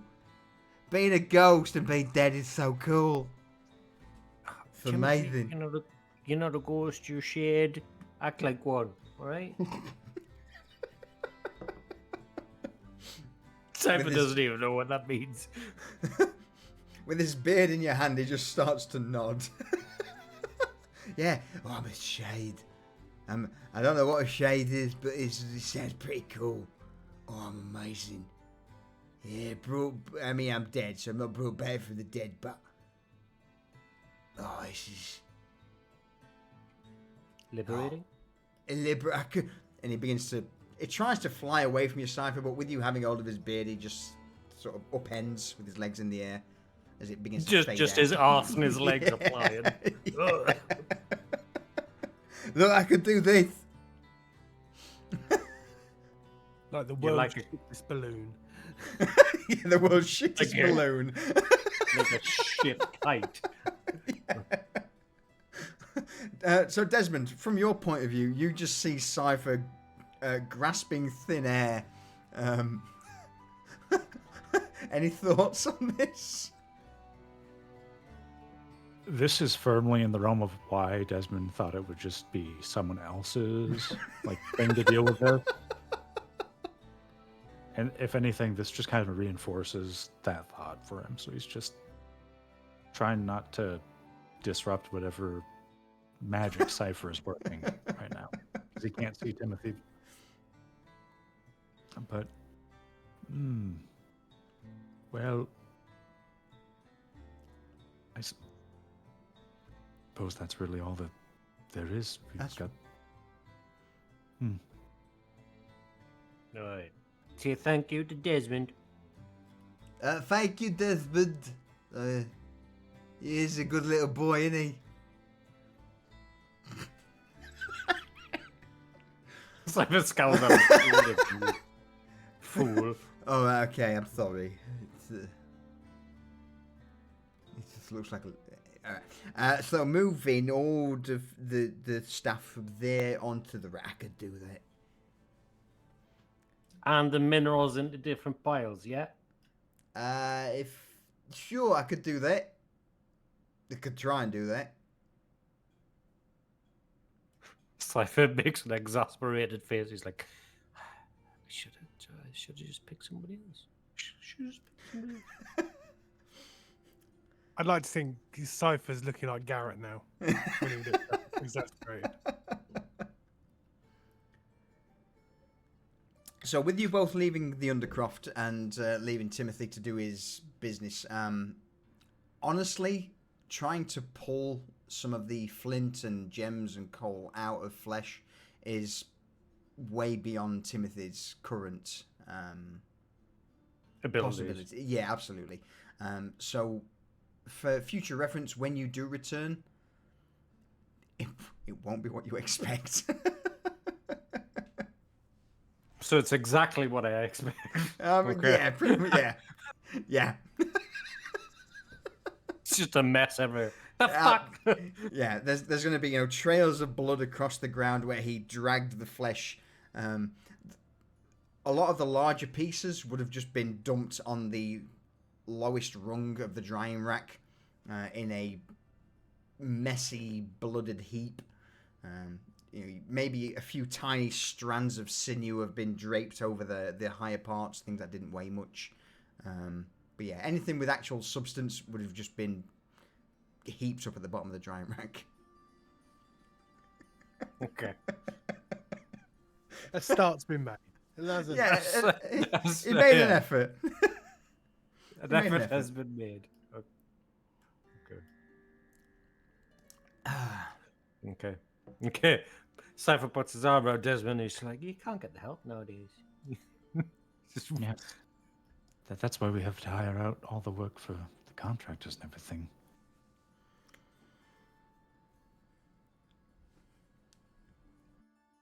Hire someone out.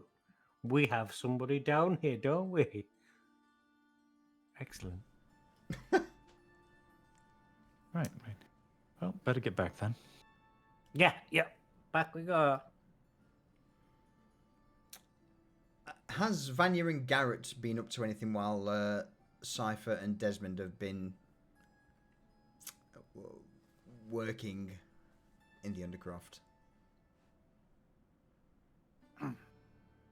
Well, whatever Garrett is doing, Vanya is going to be following him around and pointing out every hole in her dress to him to further support her need for a new wardrobe.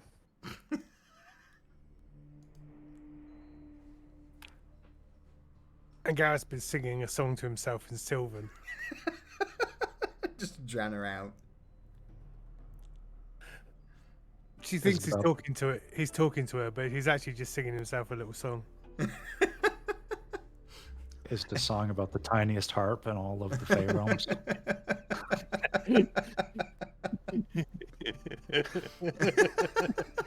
Heartless. Harpless, but The song's called "Sympathy's a Thing for the Summer Court." All She'll right. be none the wiser. No. Can you not speak, Sylvan? You can't. Wait, can hold you? on. Let me check. I don't think that I can. You can't. No. No, she can't. Yeah. So, with the group reuniting back in the Folly proper, you begin to set out into the rainy exterior. Again, by this point, the rain's been pretty solid for the last couple of weeks, and it's now starting to let off. The clouds have almost cried their last tear. Let me bring us to the lower street scene. With that, though, you all begin to make your way through lower streets in the direction of Market Road towards the society. Desmond, unless you say otherwise, I'm dragging you with him. No, Desmond is going to go along. He normally lets them go about, but he hasn't been in a while, so he's going to go. All right.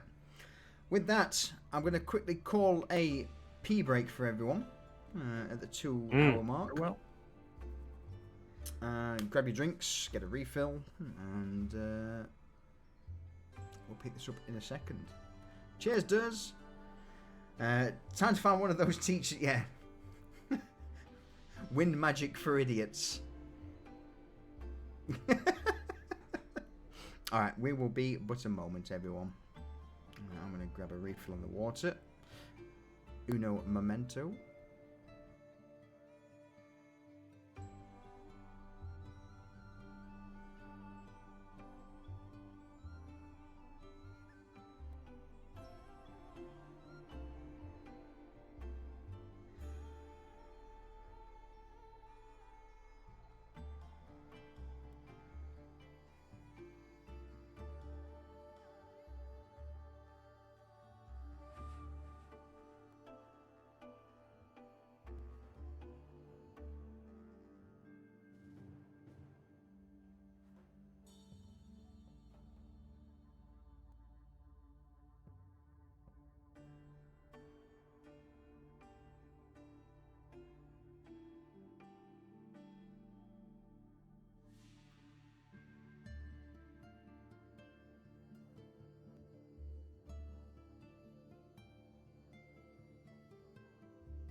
And I'm back.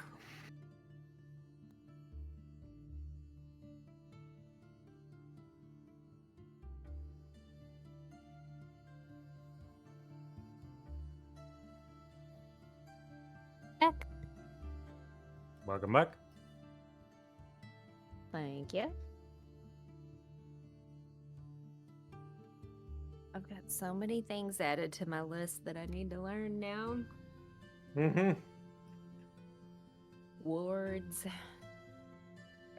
Sylvan.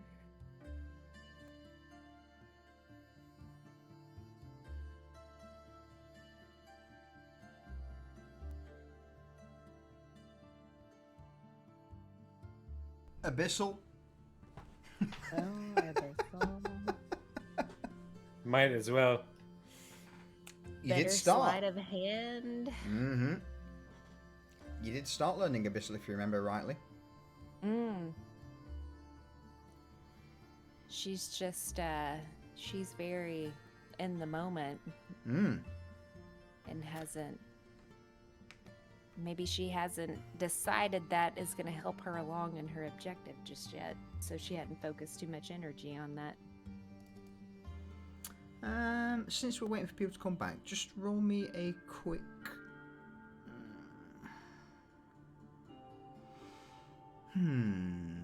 investigation check, if you'll be so kind, Vanya. Oh, Skull, thank you, my dude. Thank you for that 4-month resub. I appreciate it, buddy. Lurk away. Lurk away, good sir. 16, pretty solid. You are starting to take in. To this point, I would say that you probably have begun to understand a few basic phrases. Not enough to completely understand the abyssal language, but yeah, you spent the night looking through and have picked up on a few important words and basic jargon. Kind of like, ¿Dónde está el baño? Una más Yeah. cerveza, por favor. Yeah, absolutely. Yeah.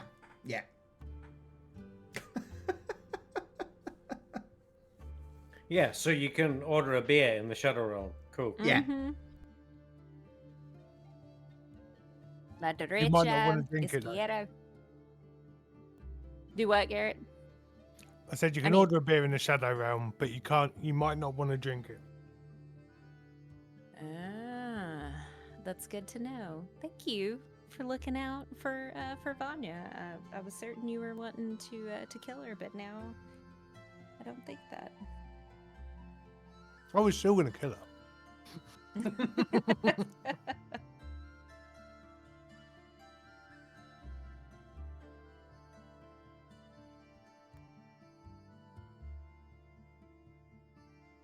Got my Watsits, got my chopsticks. It's good times. Nice. You got the hot Watsits.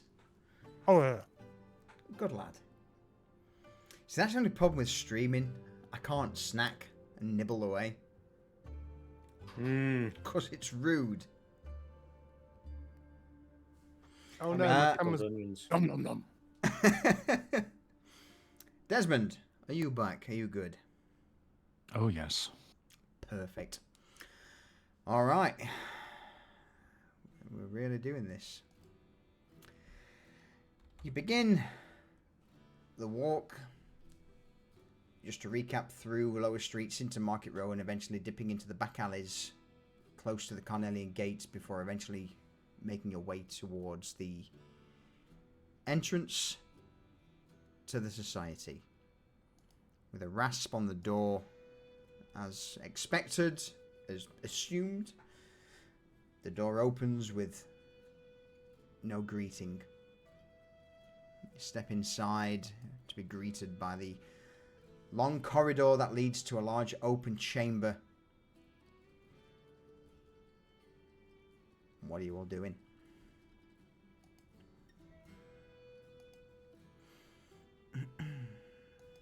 I'm guessing the nurse isn't there. She's just, the manual opening of the door, right? Mm-hmm. Yeah. The door opens magically when you knock.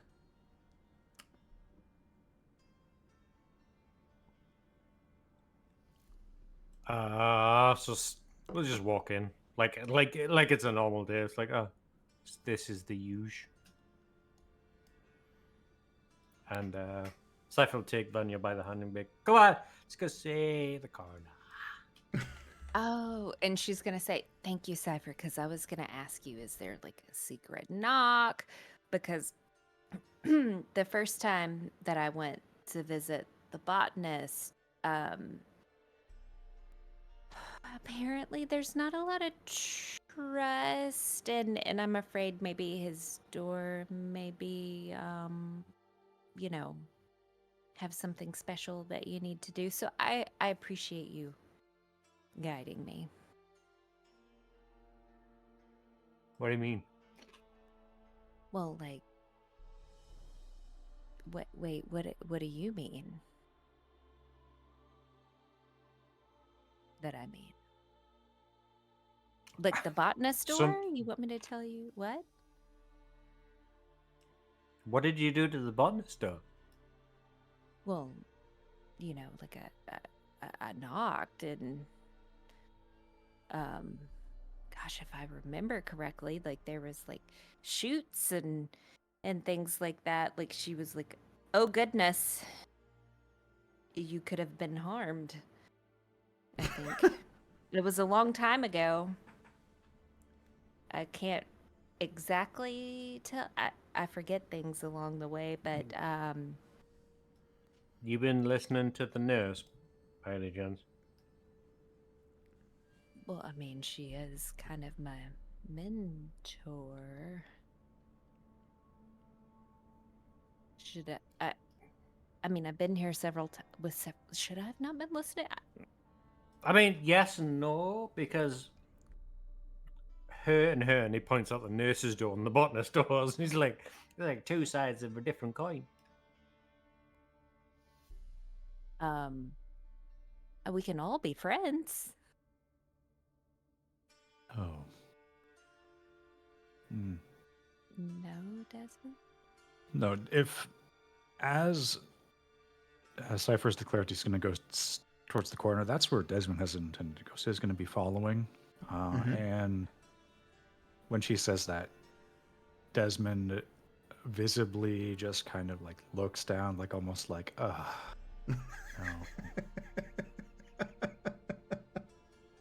Desmond, like, do you not agree that we can all be friends, or do you not agree with being friends of the nurse or the botanist? I'm not really.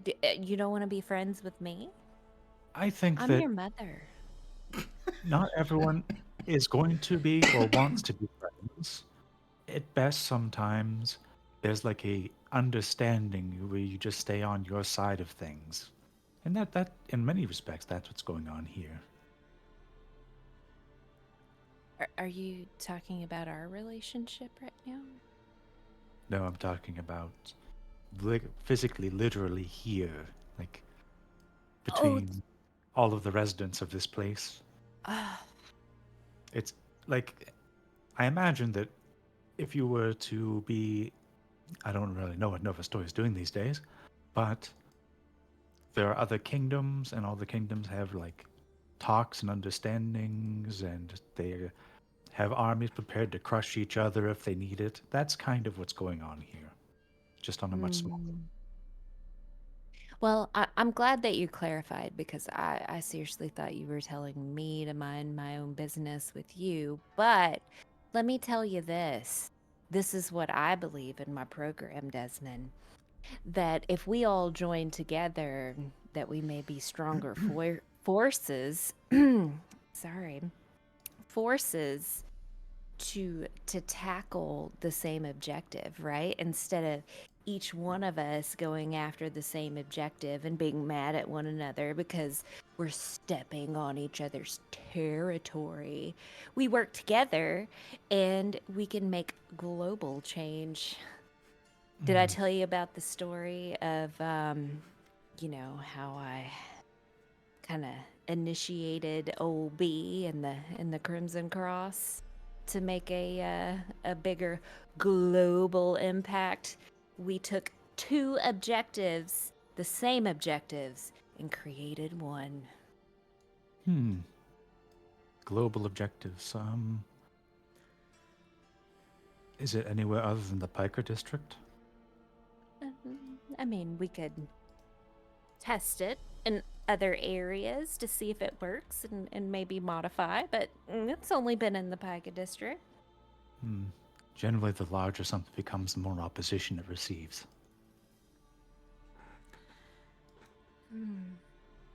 You hear the sound of stone on wood scraping before a voice echoes through the chamber. So noisy. You met face to face as you go to open the door with the coroner staring directly at you all. Interruptions. Why are you here? My apologies, Master, and Cypher bows, but Lady Vanya and Desmond has some questions, and he walks on past the corridor. The coroner just watches you pass him for a moment, Cypher, as he turns his attention back to Cypher and Desmond. First, his eyes settle on Desmond. You are sprightly. Maintenance has been successfully performed, it seems. How do you feel? Oh, I feel quite well. There's even, well, related to the reason why I wanted to come and visit, Have you heard of anyone called the Hooded Associates? Or people might call them that? Hooded associates. Vague. No. Well, seems that there are people down in Marmstown doing experiments and concocting creatures and collecting monster parts, and I thought you might like to know. As you're talking, Desmond, you see the coroner just quickly raise a hand up in front of him in your direction. His fingers wave as a sensation of arcane magics wash over you.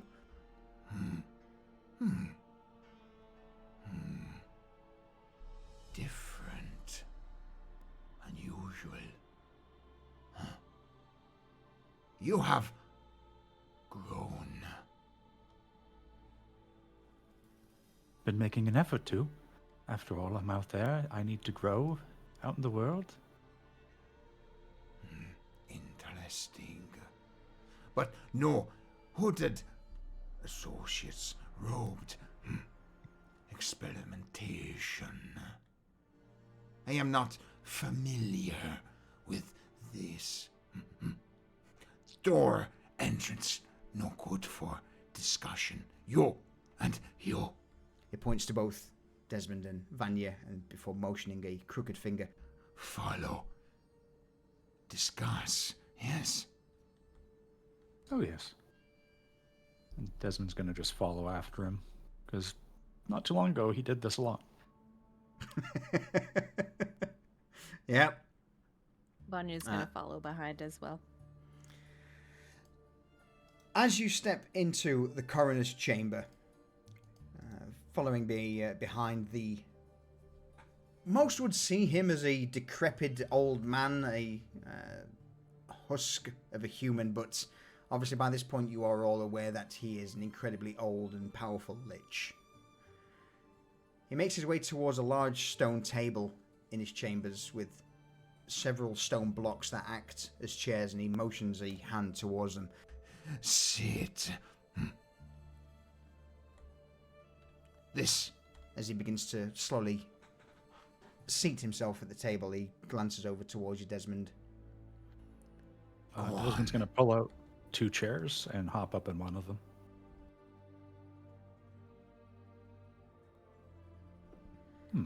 Well, seems that these... We heard that there... Well, some of this investigation we did, so I guess I shouldn't say we heard. But down in Marmstown, there are people gathering pieces of the creatures, like from the Undercity and whatever else they can get. And we found out that they were keeping or growing a creature in a cave that we sent some people to get something unrelated. It was just coincidence it worked out that way. But everything being as it is, thought it best to just let you know. See if you have any kind of idea what they might be trying to do if it were a creature that just is amorphous and just grows and consumes. When you say consumes, are we talking flesh, organic matter, or everything? Well, successfully, like, combining with most organic and other things being pulled in, so everything, but to varied levels of success depending on what it was. Hey, see, amateurs dabbling in arts they are unaware of. Research purposes. Interesting. You. He points a bony finger towards you, Desmond. I require sample. Bring at nearest convenience. I can make that happen. I will pull apart what they are experimenting with and see if it is of value. Yes. Interesting. And you? Finger then points towards you, Vanya. Me? Yes, you. You glare at me with inquisitive eyes. You wish something. I have a list. If you're willing to share. I So, was very told quickly, before you Oh, delve yeah. into this list, Cypher, what are you... Since you've snuck behind the corner, what are you up to at the moment? Cypher may or may not be hiding behind the podium, reading his dorm and taking notes. Oh, shit. All right. Are you experimenting on us? Shh! Shut the fuck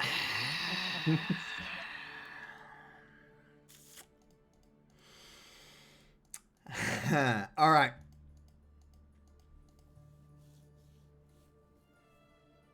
I am going to ask for Vanya and Desmond need to roll me a... In fact, you know what? Let's do this slightly differently. I'm going to use my new toy. Of course you are. I Of was waiting course for you to I start am. talking about that already. Oh, yes. I'm going to ask you to roll me a DC 12 deception check. Now, this is purely based... this is an average as such. So, Vanya, Desmond, I need you to roll me a deception check. While they're doing that, Cypher, I need you to roll me a stealth check, please. Fucking 26. Fuck off. Get some. I hope that's good. Ay, son of a bitch. This might affect what you're doing. Okay. Having been given that directive by the coroner, Desmond's just thinking about how unpleasant this is going to be and how gross it's going to be for everyone else. And it's basically, have you ever seen, like, you know what I'm talking about. When Yeah, I say bird trying to regurgitate. have you, it's like a cat hacking up a Yeah. hairball. I'm familiar with it. And he's just going to start, he's going to just start trying to push everything up because it's the only, like, good sample that's left. It might be partially, like, digested. And he's just pushing it. He's just like, got his hands in front of his face. He's just trying to, like, push this like baseball-sized lump of flesh out and just out of his gullet. And like he's gonna turn away, but it's pretty obvious what's going on to anyone around. Is like, yeah. So I'm But quickly going to say, Vanya- so the coroner would just be staring at Desmond doing this. Vanya, what's your response to this as Desmond's there going, She's concerned that he's choking, so she's going to post up behind him and start conducting the Heimlich to help him. I'm like on desert. That's great. Okay. I'm going to leave this to you two. How does this look?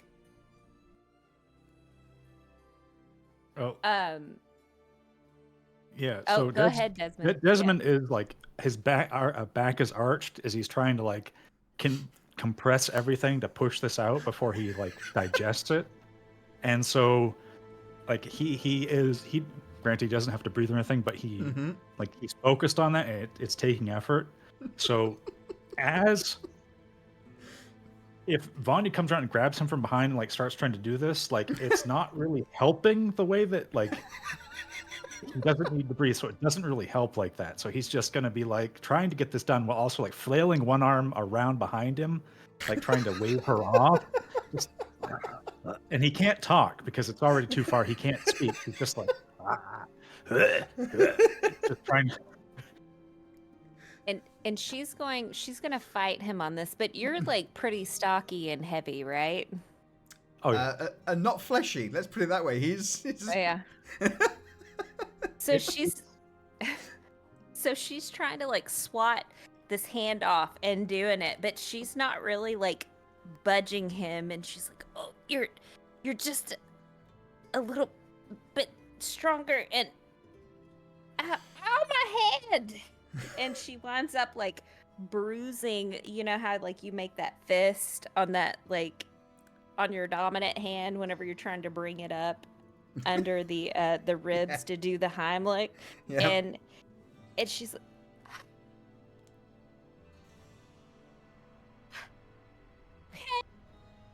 Desmond, are you all right? I'm hurting myself. And then she's just gonna decide to take the hand and just slap his back to help him because the Heimlich isn't happening. All right, and Go on, Desmond. after a minute or two of this, just he wrenches this thing up into his hand, and he's got the other hand behind him, trying to just prevent her from like latching onto him again. There you go.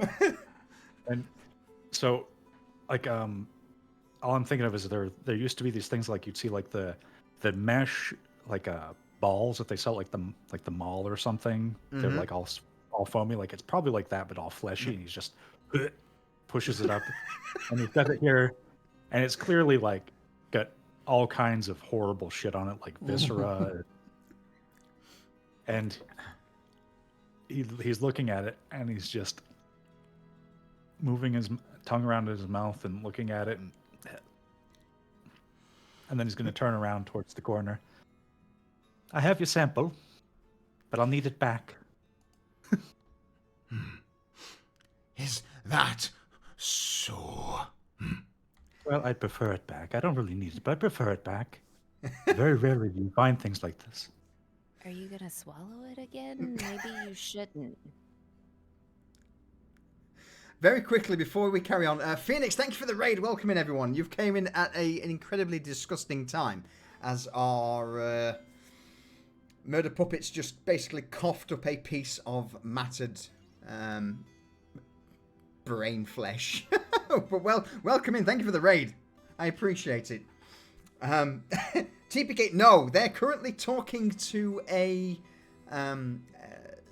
one of their mentors who is kind of a lich.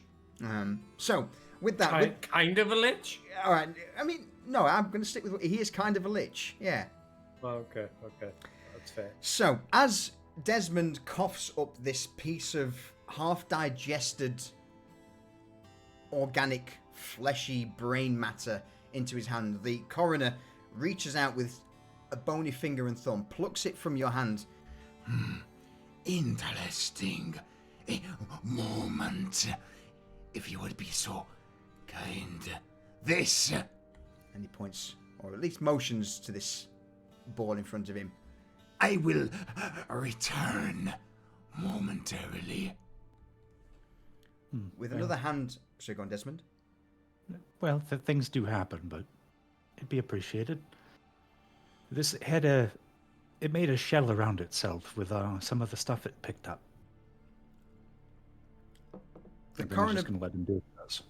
Absolutely. The coroner begins to wave a hand over this half-digested brain matter in his hand as you would all begin to feel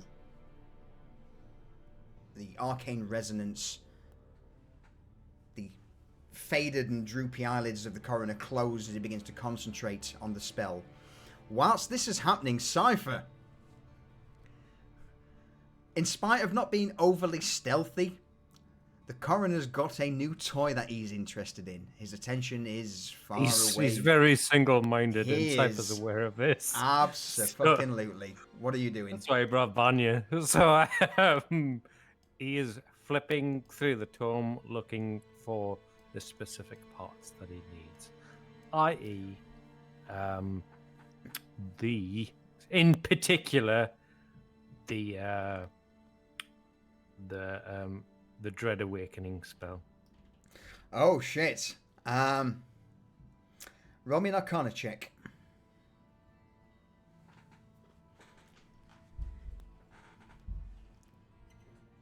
You begin to flick through the first... again, this ancient tome that is on the pedestal in the coroner's chamber is enormous. There are thousands of pages. You begin to flick through the first few pages. The vast majority of them relating to various forbidden spells. Ones that you are completely unfamiliar with. A few of the things that you would pick out as you flick through it would be that of soul manipulation, extending life, of bringing forth divinity. You seem to see a few... He reads that part and he's like, I don't fucking know. Shite. All right, so sadly, at this moment in time, you're still flicking through the book. You haven't found what you're looking for. Okay. Thank you, Phoenix. I appreciate that, man. A lot of effort's gone into everything for us all. But with that, the coroner now closes his fist above this fleshy mass in his hand and slowly begins to nod. An interesting experiment. They are delving into the chimeric properties of combining. This, though, he opens his eyes and looks towards you, Desmond, and then to Vanya. Is a failure.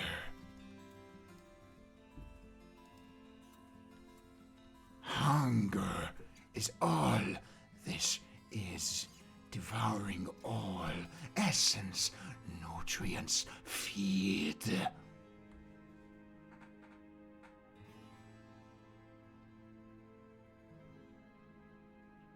Vanya's gonna look at Desmond. Bit ironic then. Is that what's wrong with Reza? And she always hungry? Vanya, I think it is imperative you do not tell Vanya that she is anything Reza. like Reza, a mass that just wants to eat everything. I really think that it would be important to just not ever do that. Just to kind of do it a little bit more delicately and not like legitly say you're a mass that wants to eat everything, but maybe say... I've seen this play out.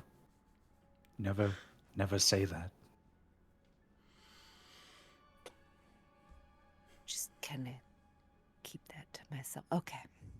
This has nothing to do with Reza. Nothing at all. Reza, Okay. the spawn from below. I That one. see. No, She's this. not a mass. She is not a what? A mass. We are So all then- masses of something, but no, this different. I feel traces of various creatures have been combined. In fact, You will both notice that the coroner starts to slowly turn towards Cypher as his finger begins to point towards him. Wait. Hold on. So are we just gonna talk about this mass, or are we gonna talk about my list that I have right here? As the coroner's turning around to point towards Cypher, he's immediately cut short back to you as the pale eyes focus now back on you, Vanya. Very quickly, Rattle Rabbit, welcome in! Well, you got us this time! After yesterday, just missing it. Thank you for the raid. I hope both yourself and Phoenix had a great... Or Phoenixin? Both had great streams, but yeah, well, we're on tap. Welcome in! Welcome in! I appreciate it.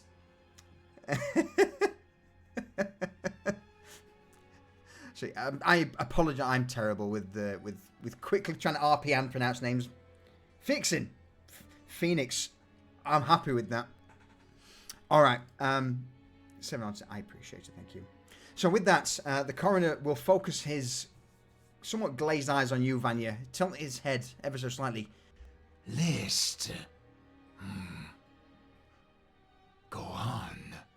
Before you answer, Vanya, Cypher, I'm going to ask for one more Arcana check from you. DC 12. Let's go!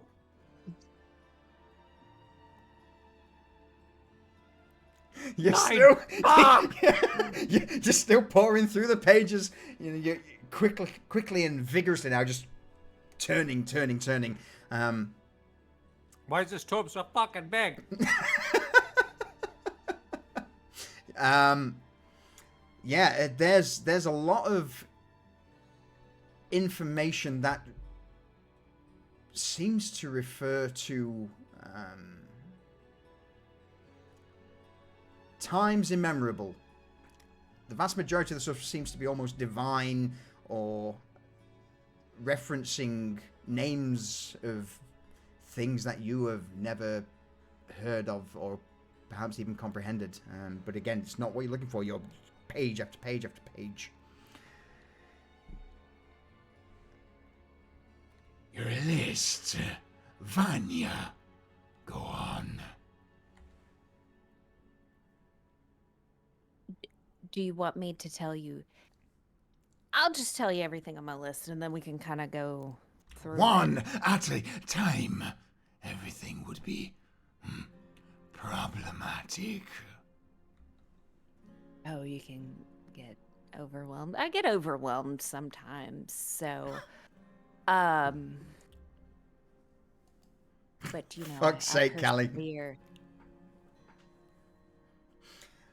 Can't move forward listening.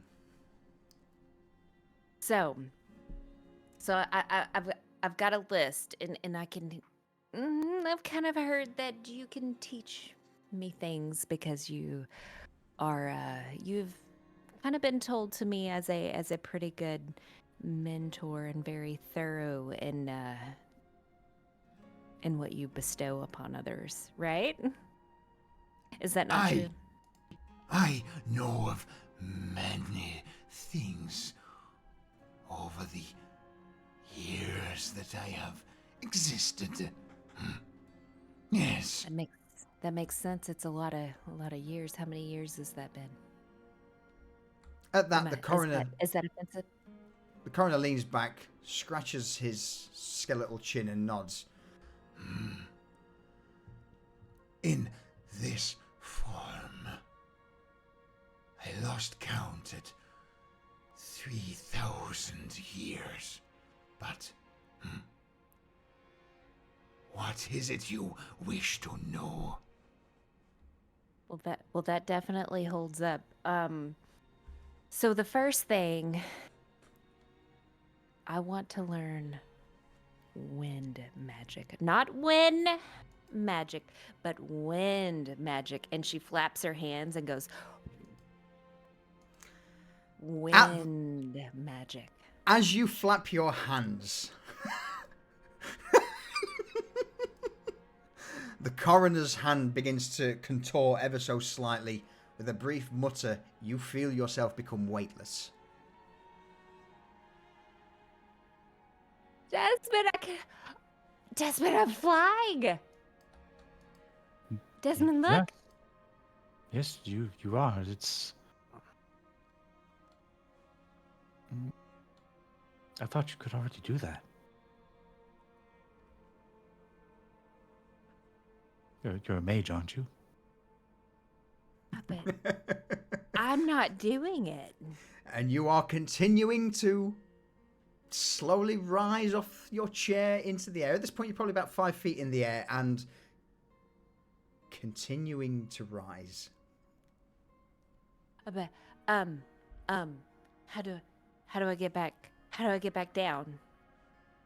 And she tries to flap her wings to go down. And the down motion. Roll me an Arcana check, Vanya. Let's go for DC 15. Oh. This is something new.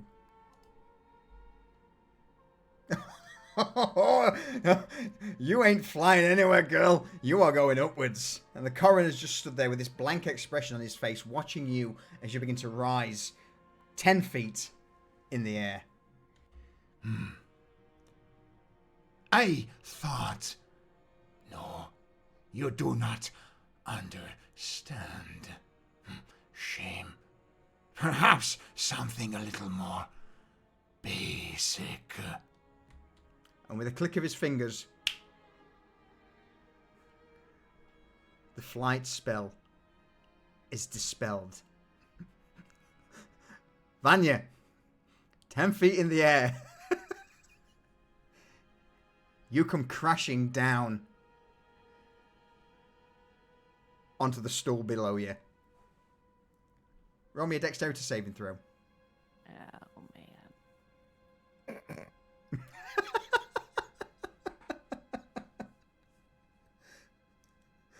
All right, 20. I'll let you off. As you land, how do you land? How does this look as you drop 10 feet in the air, or from the air? Sorry. She is going to so she had, I don't even know if this is gonna work, but she had thrown her cloak of tongues on and had let the air kind of capture it like a parachute. Oh no! Oh no! I Oh know. no! No, but it's the only thing that she had in her arsenal that I could think of at the time. And she's gonna just kind of like put the air in it so that it slows her momentum to just kind of where she lands her feet onto the stool. For everyone's benefit, could you just throw up in chat the robe of tongues? I can hate myself. this has not been used before. So the robe of tongues. When you wear this robe, it lets you taste in all directions. You have an advantage on wisdom perception checks that rely on taste. Immediately, as you invoke the robe, it billows out, slightly reducing the speed of your fall. I'm going to need you to roll me a Constitution saving throw, please, Vanya.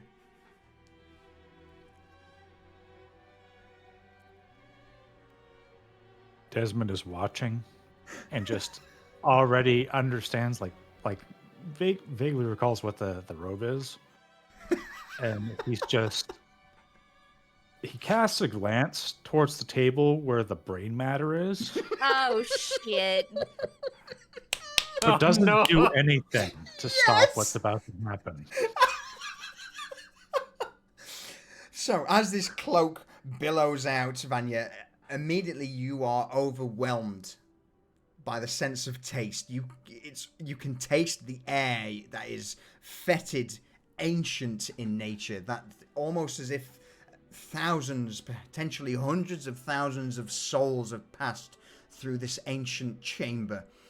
And it tastes like dirt, like dust, like death. But that's not the main thing. You can taste what's on the table. This brain matter that's been half digested by Desmond, that's been in the center of this organic mass made up of rotting bat, of bat shit, bat guano, of dirt, ores. It's got the taste of lead, the taste of iron, the taste of coal. You can taste the candles that are lit around the coroner's chamber, and each one of those tastes like death. Like the carcass of an intelligent being that's been turned into wax. So as she floats down, you're just gonna hear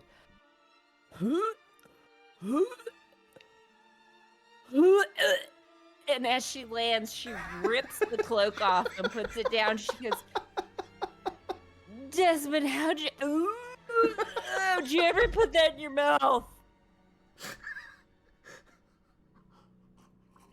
And then she just vomits like right in front of him.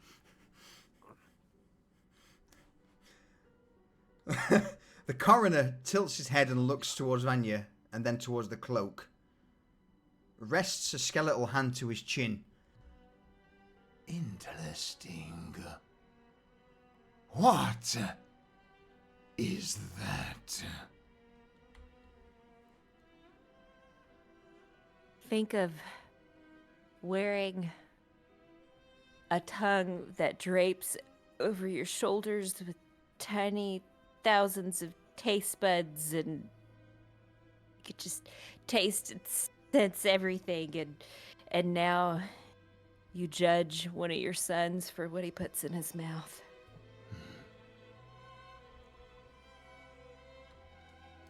With a slight nod. Interesting. I require it. Name your price. So very quickly, in response to that, Rayvon, if I remember rightly, the robe of tongues was given by was a reward from the coroner. It was a reward from the nurse. No, that was from the nurse. Yes, you're right. So it was from the society, but not from the coroner. But regardless, the coroner has lived such a long life, has so many items. He probably doesn't even know himself what he has. But with a glare towards this cave, I require it. Name your price. It has been years since I last tasted. She pulls out her list. Cracks it. My price. Sorry. Yeah, he leans forward, Residual taste. completely enthralled at this point. His eyes burrowing through your soul almost. Go on. I would like wind magic to learn to fly, and wards. No, you are not ready to learn fly. No, but instead. He reaches a hand towards your forehead, Vanya. Do you pull back or do you accept it? She's like enthralled in her paper and had no idea that he was coming at her. So she just kind of like, ooh, this is a surprise. The skeletal hand clasps around your forehead, and for a brief moment, you feel a jolt of electricity run through your body. And the knowledge that is imparted into you is... let me throw that up from... in fact, maybe a wisdom saving throw first.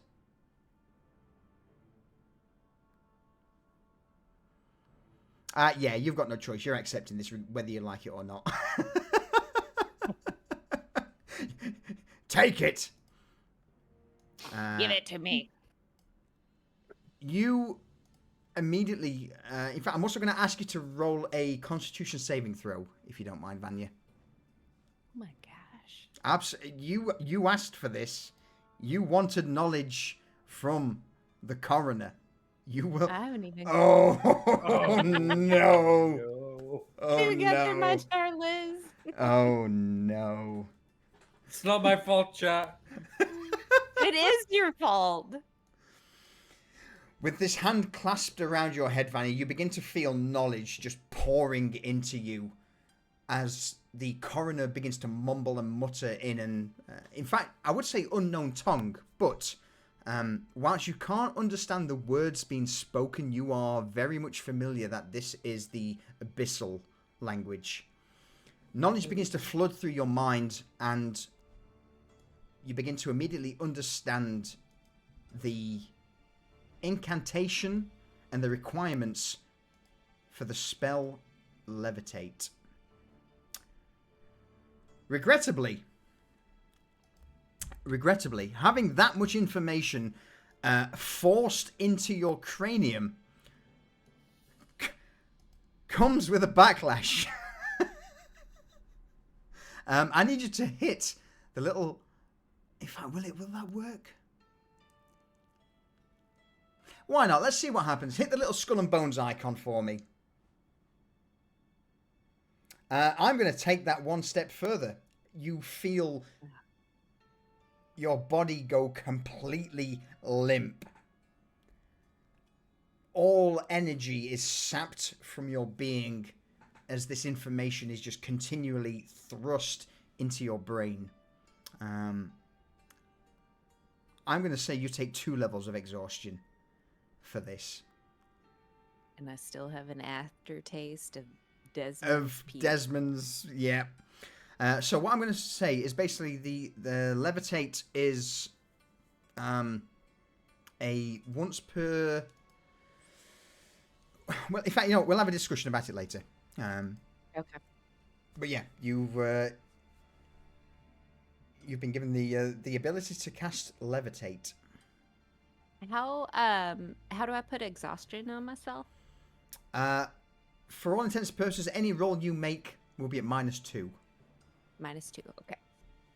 Since you've currently got 2 levels of exhaustion, because we're using the new fucking 5.5 edition exhaustion thing, because it's much better than the current one that penalizes the shit out of everyone. So basically, you're at -2 to any and every roll you make until you take a rest.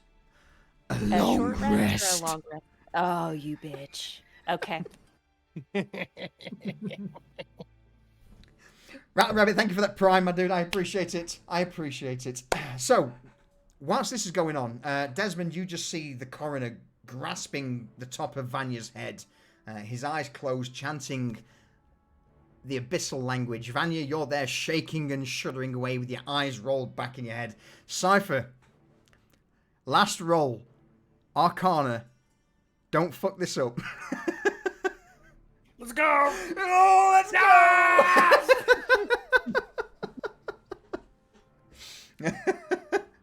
So, just quickly, Phoenix, with this campaign, our short rests are 8 hours long. Our long rests are 3 days. So, We haven't That's- had a long rest in a long time. all right, so Cypher, as you're currently flicking through the coroner's tome, the one item you have been banned from ever peering into, a font of knowledge that no mortal should ever really delve into, you eventually get towards halfway through the tome, 500 or so pages in, and eventually this giant symbol catches your attention.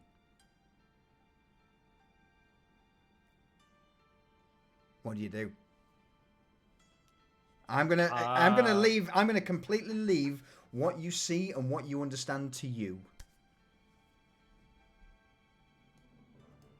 The symbol is basically a symbol that represents. It's basically a mirror. If you could look at the coroner's pillar, is what's it called? The obelisk, the soul obelisk. Obelisk. Yep.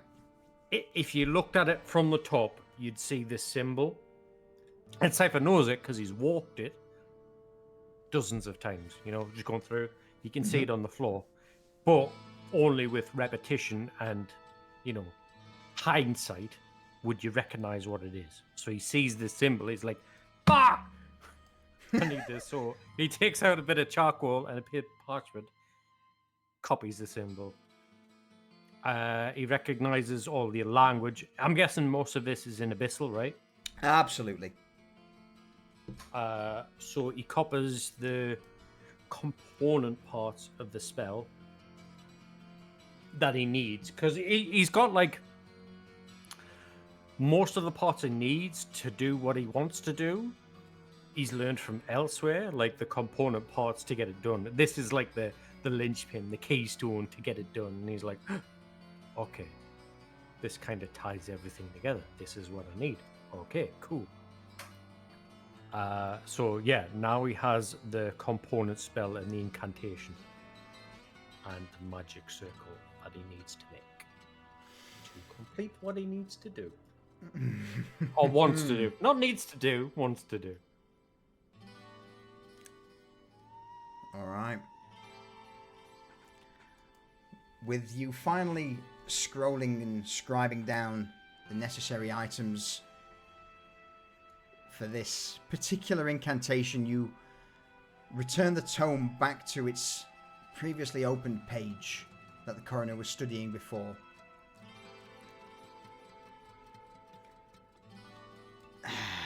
Well played, all of you, you bastards. It just helped that Desmond was here. I was like, oh, there's 2 of them! Perfect! Yeah, with mine, I wasn't really trying to buy time either. I was just doing it. All right, so back to Vanya and Desmond. Vanya, you hoist yourself back onto the stone chair, stone stool around the table, feeling incredibly exhausted at this point. The coroner, as he retracts his hand, looks towards you with expectant eyes. And further things you require.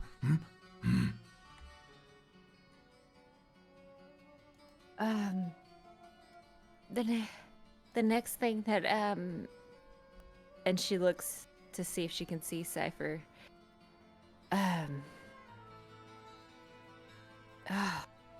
Is and she keeps thinking, new wardrobe, that's gonna make me feel better, new wardrobe. And she goes, wards. Wards? For what? She looks at Desmond. She goes, what do we need like an alert wards or like a hold?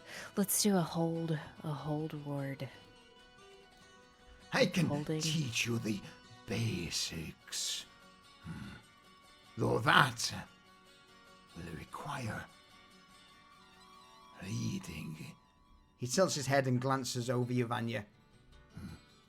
You are far too weak in your current state.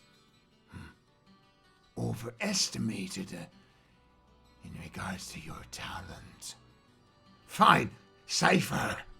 And the coroner begins to click his fingers in your direction, Cypher. Cypher appears at the coroner's side with a smug smile on his face. Yes, my master. Third shelf. Fourth bookshelf. Wards. Blue spine. Acquire. Of course, my master. And he wanders off and gets the book that he was asked to get. You piece of shit. With you returning and offering the book to Vanya, this is indeed a book that pertains to allowing you to cast a spell as a ritual, as a ward, so that should you offer certain parameters, be it, if someone steps on this or if this is broken, the spell effect will erupt. Regrettably, though, this will take some time to learn. And this is not something that, in your current state, the coroner feels that you could cope with. Perhaps if he tried to imprint this into your brain would turn to mush and would provide more sustenance for Desmond. She's gonna say, I appreciate your kindness. The robe. It is not kindness transaction. He extends a hand, grasping towards you. She's gonna hand it, like, as she's handing it, she's gonna say, and she's just so exhausted, she's like, kindness is a language that everyone understands. And hands it to him. The coroner's completely blanked you off at this point. He takes this robe of tongues, wraps it around himself, and immediately his eyes begin to flicker in delight. Oh. So long since taste. With that, though, I'm going to cut us, for the moment, to Garrett. Whilst this was going on, Garrett... I follow that?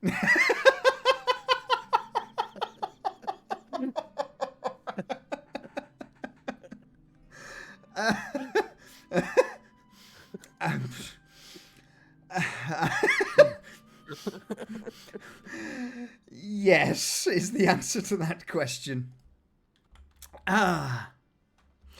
We will come back to the coroner shortly. Phoenix, thank you. I appreciate the follow. Welcome to the fold. Garrett, With you Yes. being away from the group, you head towards the branch-encrusted door of the botanist's chamber. What do you do? I knock. Garrett's polite. With a single knock, you hear the branches. In fact, roll me a nature check, Garrett.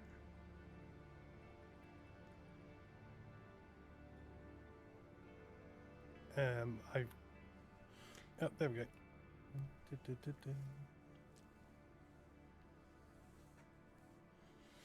So with the knock, you feel that the branches that are covering the door are trying their best to open, to at your presence pull the door open, but there is another presence deeper in the chamber that is fighting against you to keep that door well and truly fucking shut.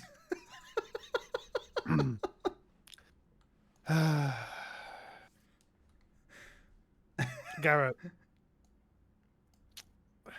reaches into his jacket, finds the leather thong around his neck, and extracts the blackthorn ring.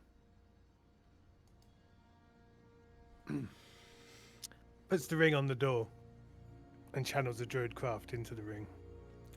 The door immediately begins to creak, bursting open, and as you gaze into the botanist's chamber, you see the dryad immediately whip her head 180 degrees round to the open door, her eyes wide.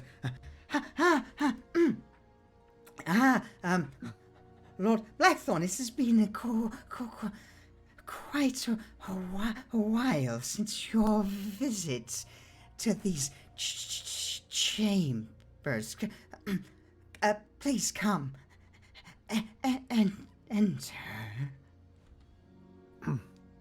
An imperfect Sylvan. Or you could almost call it an archaic Sylvan.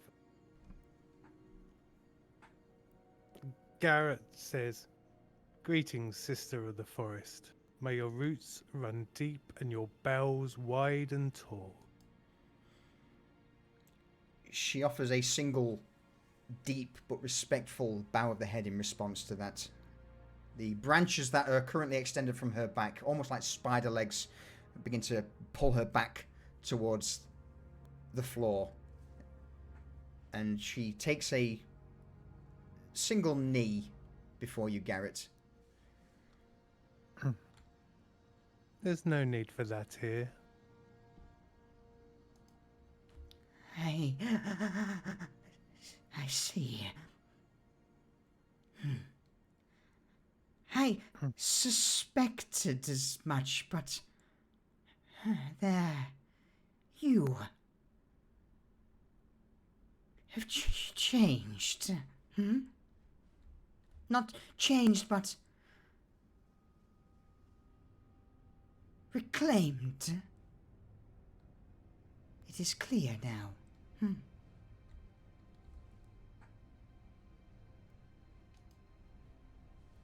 I had a small connection back to the court, and I am now closer to what I once was.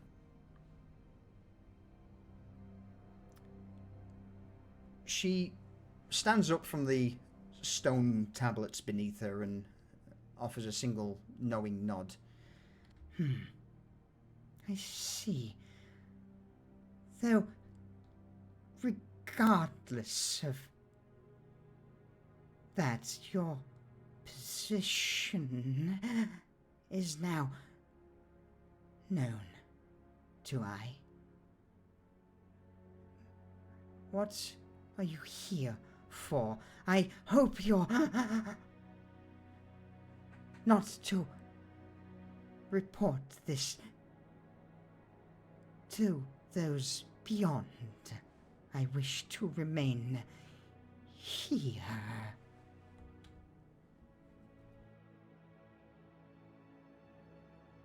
Our relationship is unchanged. You are a friend,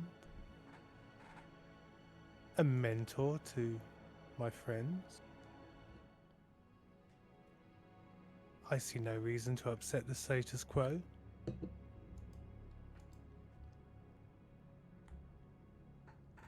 botanist once more nods. Good. It would have been another stain for me to have to remove you from here. Good. Equals in this chamber we are, yes? Indeed. She seems to visibly relax as she motions towards a vine-covered bench off the side. So your visit. How may I assist? Hey, Judgy, how you doing, buddy? A while back, you furnished one of my companions with mushrooms that, when brewed into a tea, give a state of euphoria. Yes, I remember such. Yes, yes. They were rather interesting growths. The effect on the humans is very potent. Potent? Is that so? Tell me. And with that, the vines that are currently protruding from her back begin to reach out, grab hold of her, and she seems to hover to within 3 or 4 inches of your face, Garrett. A wide grin accompanying such. Tell me more. In what way? Garrett smiles, knowing full well he's now got her hooked.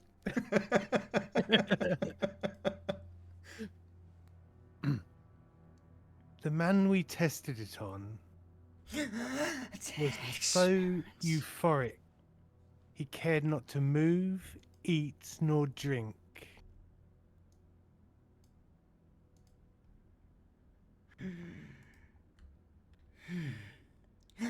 I see.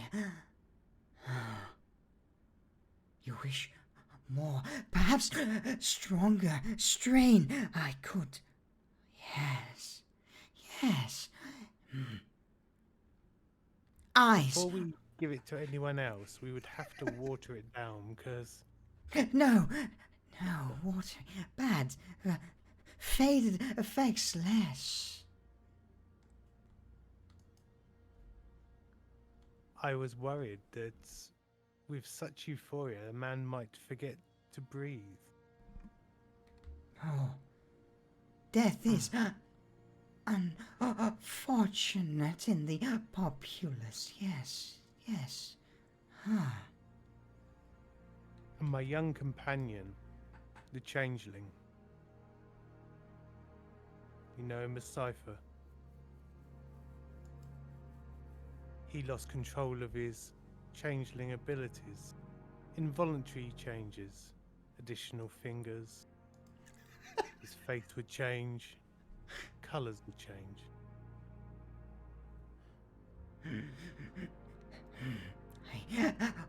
Interesting.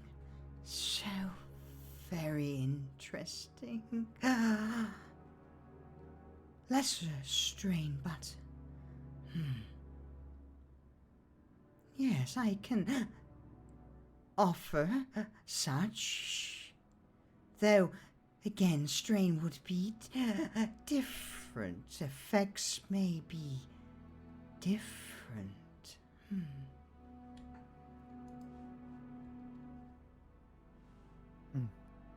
I need the euphoria.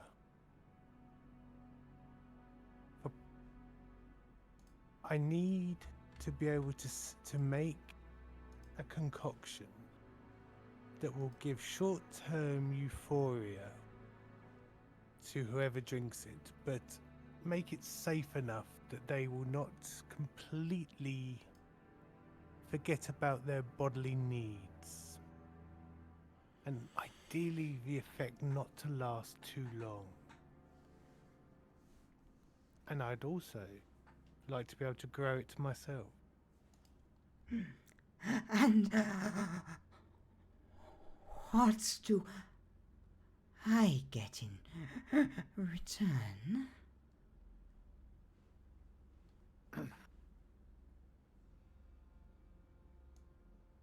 What would you like? I've already given you my word that you will not be moved from your home. I will not inform anyone. I'll even keep our friendship as it always has been. But if you require more of me, you only need but ask. She reaches a finger towards the ring and taps it. You have the essence of something not of this place, something that I can feel that grows. A clipping, a cutting of such. In return, I will give you as much of this growth, this mushroom that you require for now and forever. The ring. No. A thorn.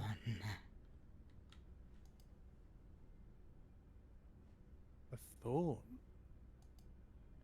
She nods. One of my grown thorns from beneath She the forest. nods again.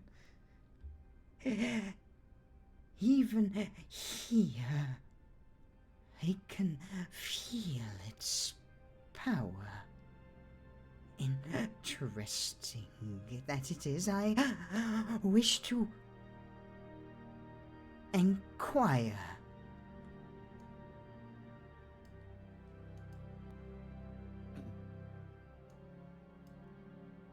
Garrett reaches into his jacket, pulls out a seed, Oh, you give him a seed. places it on his palm, Ooh. and casts.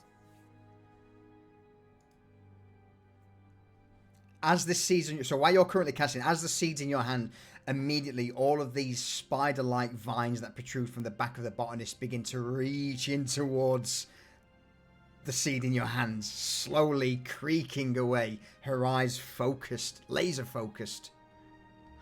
Yes. Yes. What do you do, Garrett?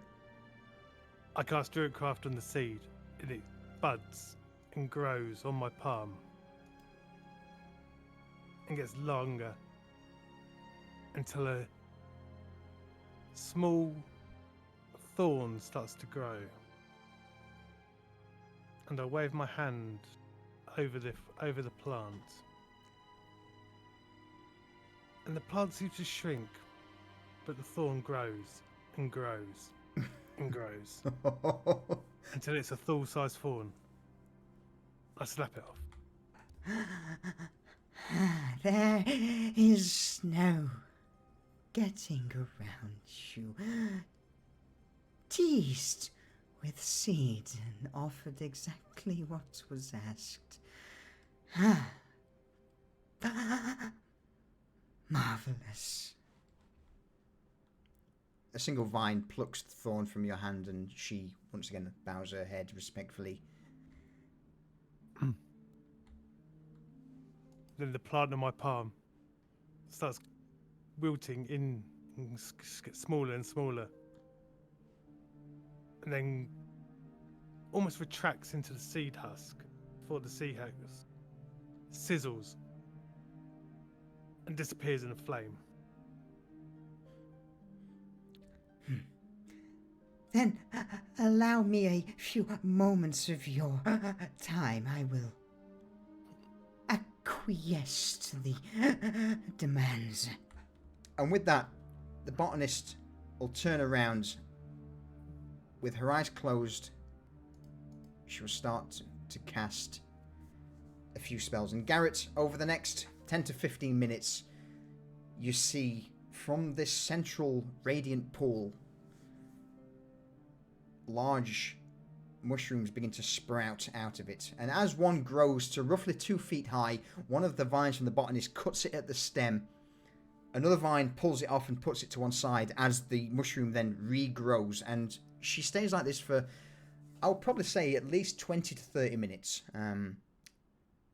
She is certainly expending a large amount of effort to force these things to grow and cultivate as quick as they are.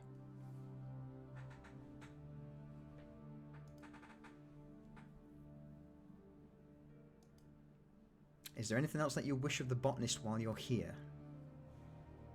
I think I've both terrorized her and enough. Yeah. I mean, the botanist, you know, I wouldn't say impressed's the right word.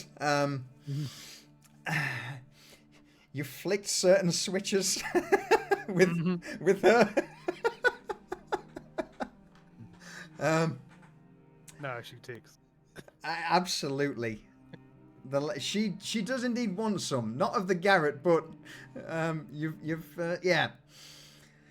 Oh, all right. So this will take, again, about 20 minutes, maybe half hour for the whole situation to conclude as she begins. How much are you wanting of this potent psychedelic mushroom? I just want enough that I can plant it and force it to spore and grow on its own.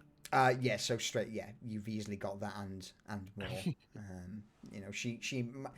I would probably say she ends up growing probably about 4 or 5 of these greenish-hued, red-spotted mushrooms that are about 2 to 3 feet high and probably, again, about 3 feet wide on the caps. Each one giving off the pungent aroma that is very similar to the... I was going to say Liberty, but I've been playing too much Helldivers. The positivity.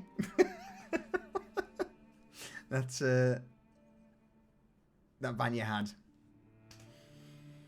So yes, you could easily spore these things as well as perhaps make some extra from the flesh that remains. Mm-hmm. Perfect. For democracy. For plantocracy. All right. With that, I'm going to head us back to the society scene. Vanya, Desmond, Cypher, since you've had a little bit to think, is there anything further you guys wish to ask or do with regards to the coroner? The only thing that Desmond has after where we left off is asking if the coroner is done with the brain, and if he is, then he's gonna just basically eat it again. A shame, but are you sure you do not wish to leave this with me? Do you think I could split it with you? Split useless. No. Fine. Keep. Though, if you come across anything of similar use, bring it to me. I will offer a reward. Well, I think that we might be seeing more things like this soon, so I'll let you know.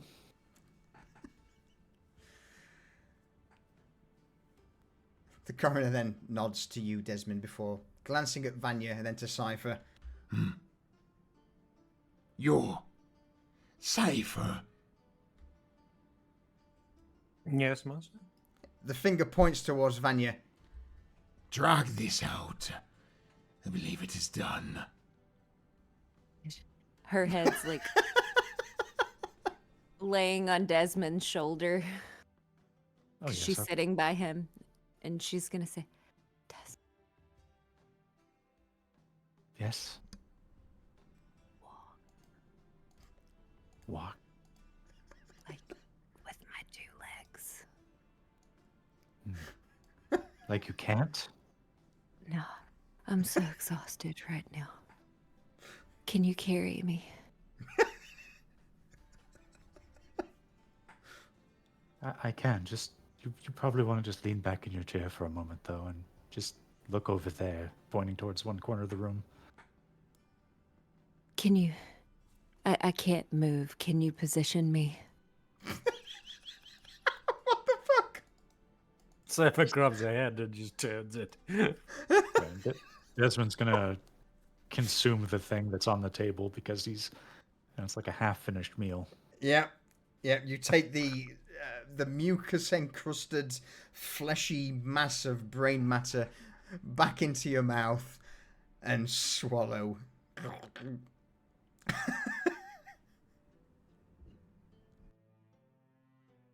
Well,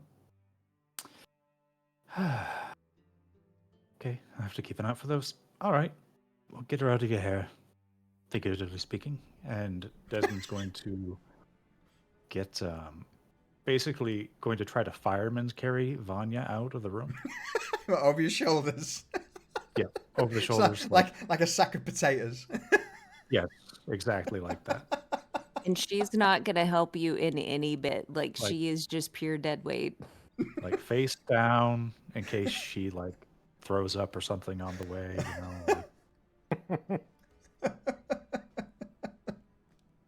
Oh no.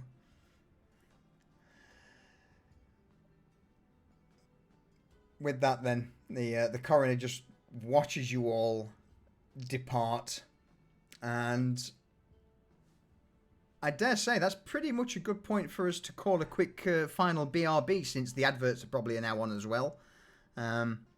With you all making your departure from the society back into the rainy, dreary streets of Novostoya.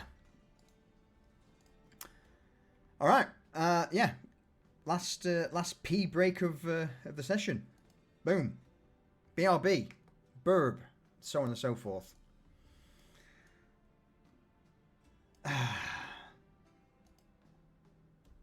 Cheers, Durs. Was Cacophony well behaved for that? Who knows? That thing is off the rails. But we'll be right back. I'm going to. That's a good quote, though. While Jumplax ventures into a base for cake, a sweet siren's call. That's good. It's not bad. It's getting there. It's getting there. All right. In that case, I will also BRB to refill my water. Won't be a second. Same. Actually, I'll crank the tunes up ever so slightly so we've got something to listen to. Burb.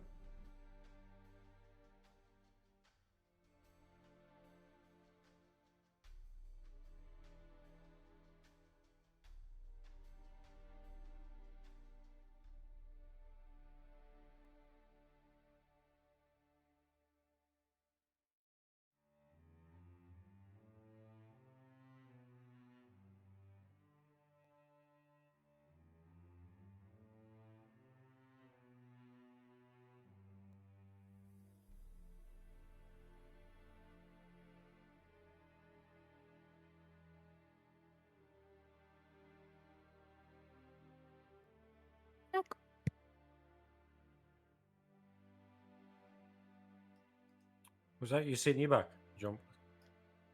Yes. It's like a little peep. I'm back. I said, "Duck."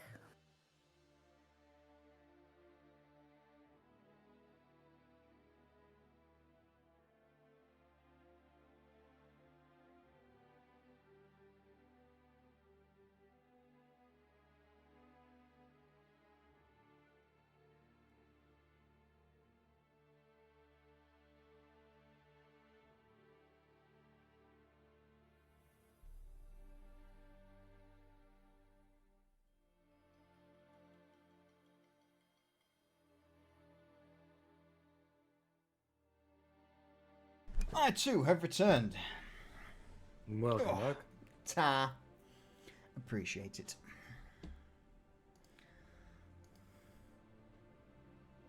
Let's have a look.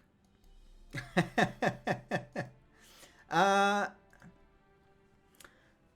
got quite an interesting DM. It wasn't me, I promise. No, I know. It's nothing. Things I get from you are usually, just questions upon questions. Mm-hmm. Can I do this? Can I do that? Can I do this? No, no, No, no. no, Quit overthinking it. you do nothing. I mean, that is solution. Stock answer is no. I Yeah. mean, Yep. not so much no, but no, but. Yeah, no but. It's Yeah. always no but. Or How he's like, about yeah, how about, oh, that's interesting, but But. that's a little overpowered. I mean, sometimes it is also go fuck yourself. and on a rare occasion is ooh, I like that. Thing I is, like that, Rayvon. but Yeah, I like that, but the thing is, they've known me for a long time. They know my thought process, so they usually come in with ideas that are, borderline. Yeah, Oh, already sixth generation tempered. That get Yeah. fucking butts. Yeah, He helps us rein it in. that's a polite way of putting it. Yeah, I'll go with that. Absolutely, I'm open to ideas, but if there are times I have. I mean, again, probably Lucius is the one who's had the most. No. Oh my No, god. but. Cypher's changed so much from Inception to where he is now. Like, the two totally different characters. They Like, really it's are. Crazy. Like when we first started the campaign, it's like, right, this is the path we're looking to take. I'm like, yeah, that's cool. And then as things have progressed with the coroner, the original path 35 episodes in. Yeah. How about we do this? I'm like, yeah, how about we do that? My favorite was when we were negotiating the contract piece on what I wanted my contracts for. I came in and I was wanting like some kind of game breaking type thing, and he was like, "Listen, Fuck off. let's scale this down, and I'll give you a piece of it that is not so overpowered." And I was like, "Okay, I can work with that." So you gotta ask for the world so that you can get a piece. All right. Fuck's sake. So, Desmond, are you good? Present. Perfect. Laden. With that then, that's. I don't think anyone's got any further business at the society. So I'm sadly for me at least, going to give you guys the floor. What's the plan going forward as you step back into the rainy, damp, dismal confines of the side alleys of Market Row? got a sack full of gymongous mushrooms to get. Yeah, it's probably not just one sack. These things are like 2 foot by 3 foot. There's probably like 2 or 3 sacks of giant mushrooms. Well, Cypher will be like, what you got there?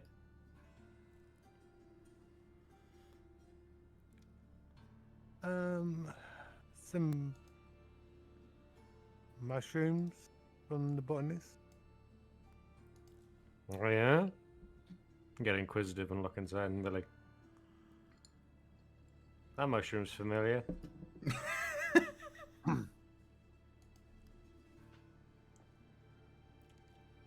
Did that come through? Yeah. What did what come through? No. It did then though. Okay. You don't think you should hide that though? And he points at Garrett's hand.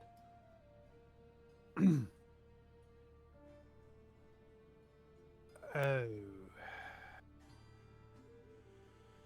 Even after all this time, I'm so used to wearing it.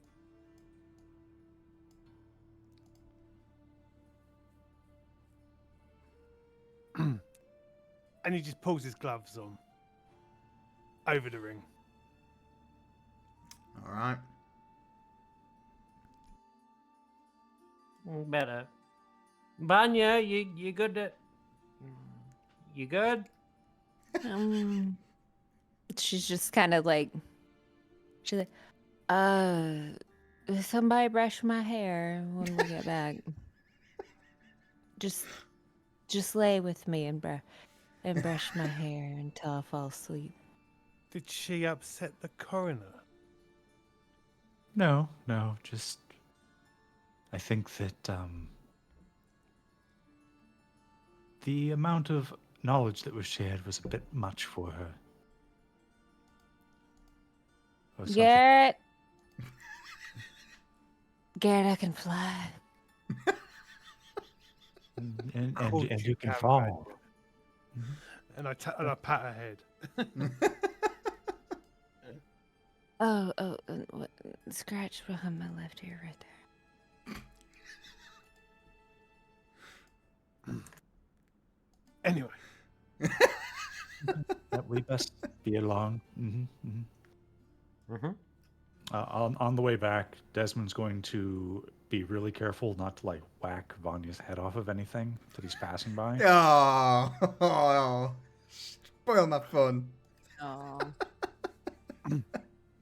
As they, and I'm so glad that Desmond's being so gentle. And then you'll occasionally just hear her just kind of, Desmond, I can fly, can I? And she'll just keep asking him that like every like 10 minutes or so. Like a stone. Until they get back. Like a stone.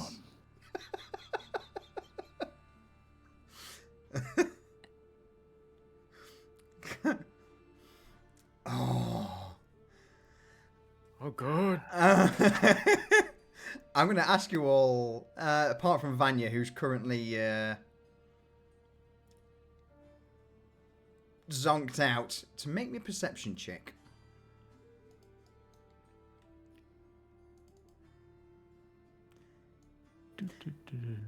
Oh, I could have done something cool there, but I missed out.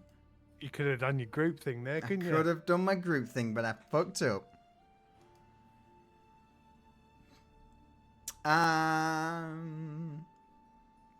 Desmond, you see nothing because you are Draped in Vanya. draped. That sounds so gross. Well, Desmond is kind of like, the image of mind is kind of like those people like carrying like the big sheafs of grain, like that are all bound together over their shoulders. And he's just thinking about how it's funny that he's using her like an umbrella.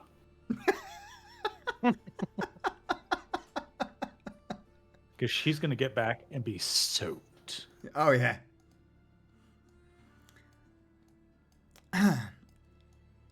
As you're making your way down one of the narrow alleys out of the outer market road towards the area of lower streets, Desmond, you're walking ahead with Cypher draped over your shoulder like a sack of potatoes, like a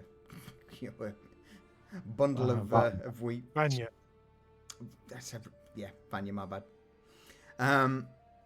Cypher and Garrett, you are currently behind them by, I would say, about 20 or so feet, where you see this small form scoot out from the side. And luckily, with him being the same height as Desmond and Vanya being quite low to the ground, you see two fingers start to pluck towards Vanya's pocket.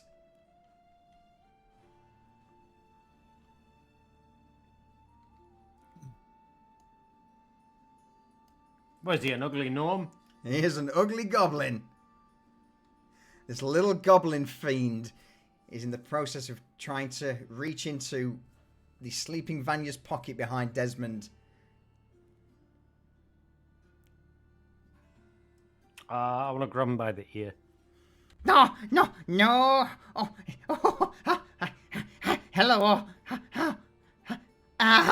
No, not so hard. Not so hard. Well, honestly, you're lucky Desmond doesn't have a hold of your ear. Who are you? storm. Nobody. Nobody. Nobody at all. Just friend. I'm a friend. Yes, friend. You have food, perhaps? A coin, maybe for food. Yes. Oh. Depends. You have a family? People miss you? The best he can, he shakes his head. No. I'm Peak. Then Peak. Good. Then maybe I do have food and coin for you. And he just starts dragging them to the folly. So, God damn. At the minute, then, so we've got Desmond, Vanya over shoulder, Garrett, Cypher with this goblin, this giant ear in your hand. You just hear this. Oh no! Don't pull Peak ear. Not hard. No, less. Not hard. So hard. Not so hard, please. Cypher's excited. He learned some things.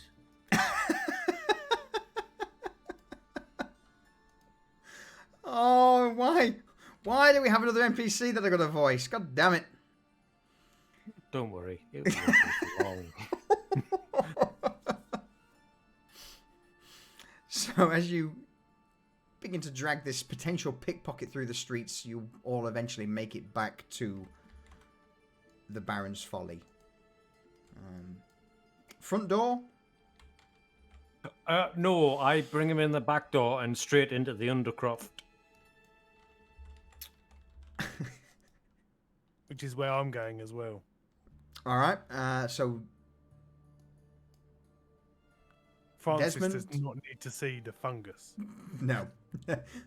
Francis is too busy stirring this old crucible that's been turned Has into he got his it in the building yet? No, it's outside in the alley still, with a linen sheet over the top to cover from the rain. It won't fit through the door, and he's not strong enough to pull it through. We should get Dwen to sort that out once she's finished, because it's really annoying. Yes. Yes.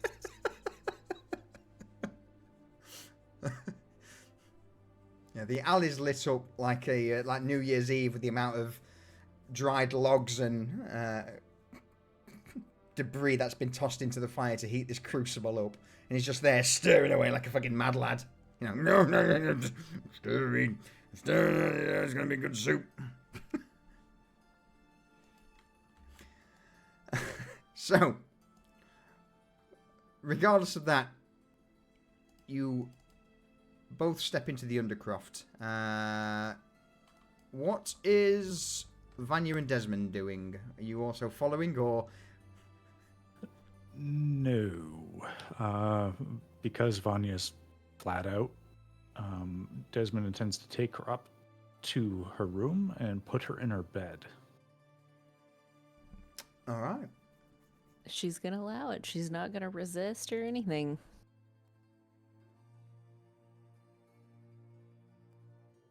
So his intention is to lay her in the bed, gently get her boots off of her, and just make sure he's not going to brush her hair out, but he's going to just make sure that her hair is like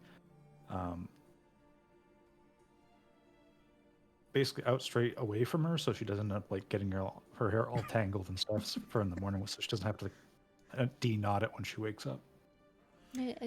Desmond, you promise you brush my hair. I promise nothing. I promise nothing. Because you brush my hair. No. It'll help me go to sleep. Please, Desmond.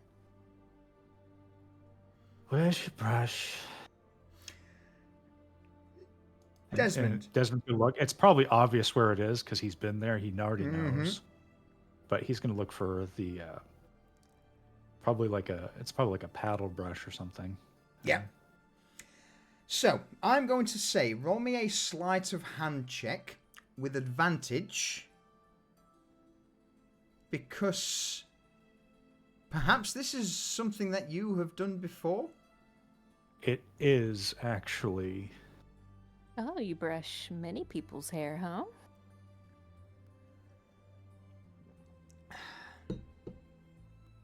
Oh! This is going to be the best hairbrushing I've ever gotten. So Desmond is it.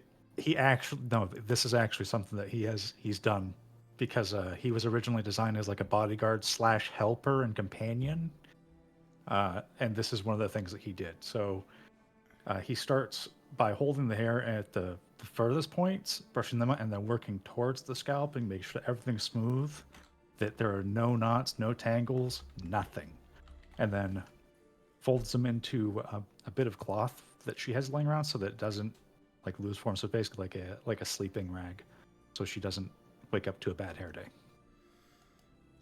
Not just that, Vanya. I'm going to say this now. When you eventually awaken and are aware, your hair has never been so straight, so pristine, so well cared for in all of your years.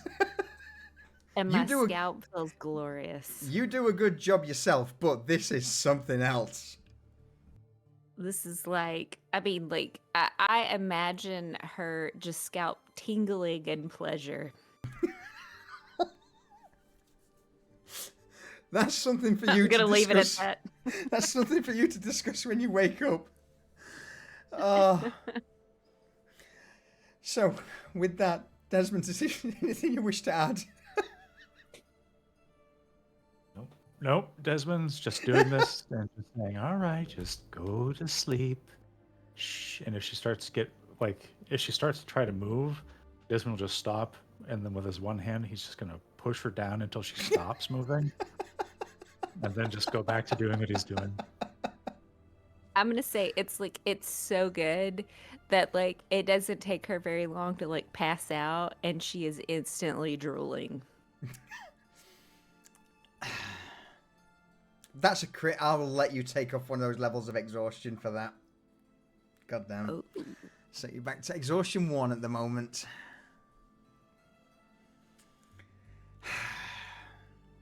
Meanwhile, in the Undercroft, Garrett, Cypher, you make your way down the stairwell into the Undercroft to see what can only be described as an aftermath of a bloodbath. There's blood and gore that's just been dragged across the floor into this heap at the far end, close to a drying rack. And Cypher, you would just see stood next to this drying rack is an incredibly happy looking, grinning Timothy.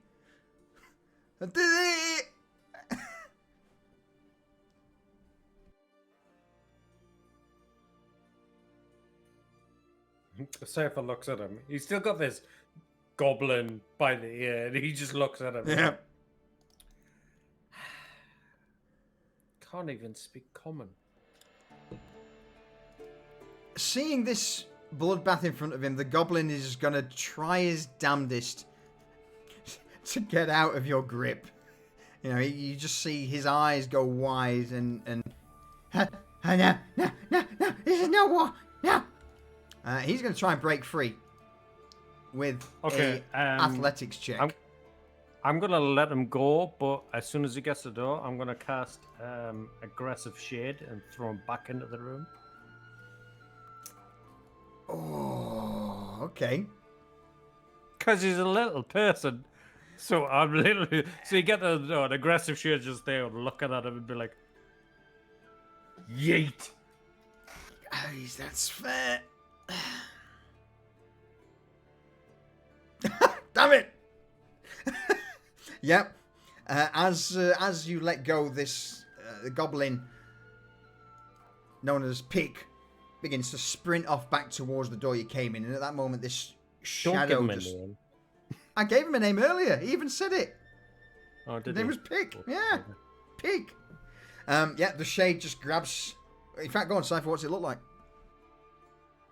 Yeah, he literally just grabs him by the scruff. You know, like when you want to fight somebody, you grab him by the front scruff. And he just picks him up and just throws him halfway into the room.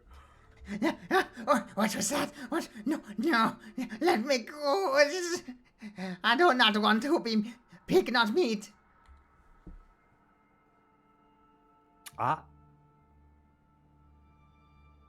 Be good. Go into the cage. You see the cage next to the man? And he points towards fucking Krieger in the back corner. He goes, get in the cage. Roll me an intimidation check. At this point, Garrett stood behind Cypher, a side blade in each hand.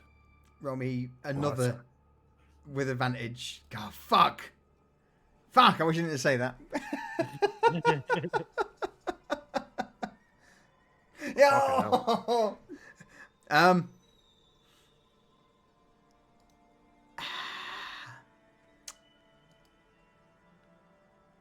He doesn't seem to take in what either. He's not even looking at you both. This goblin's currently trying to fight and pull at the shade like water. You know, try and scoop it away from him, trying to get away. And you just hear this voice from the back. Hey, you little shit. Do what they say. You'll end up fucking worse. Trust me. Got experience. The haggard form of Krieger, who's now sat in this cage. His arm bandaged and almost like in a splint. Glances over to the goblin. And again, goblin doesn't hear this. He's still trying to burrow his way off of the shadow.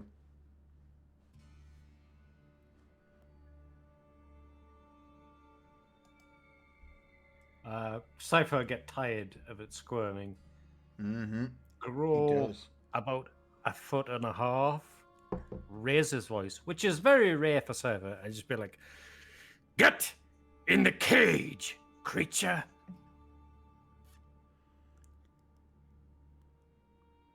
With the shadow dragging this creature, the goblin, across the stonework, he's thrust into the cage. Same cage as Krieger? Yeah, fuck it, why not? Yeah. I'm not gonna waste space.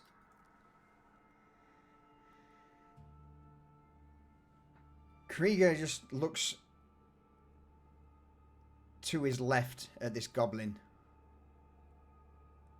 and slowly nods. Hey, that's what you get, innit? Huh.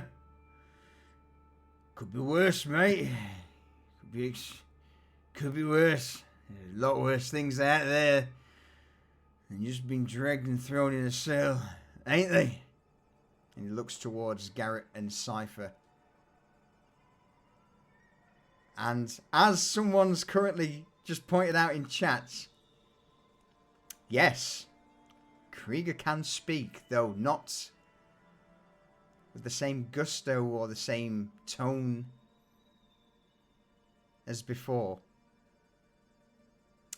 Garrett, why would that be? Why can Garrett? Why can Krieger form words once again? What have you done to help him? What have I done to help him? Well, his jaw was broke last time we checked. Mm-hmm. So last time we checked in on Krieger, his jaw was broke and his tongue had been cut out.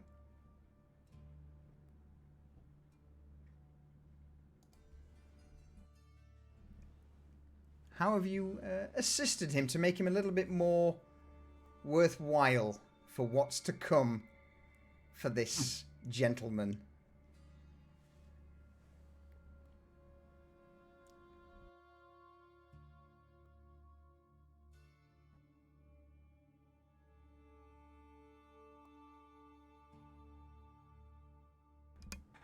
Or do you want a few moments to double check?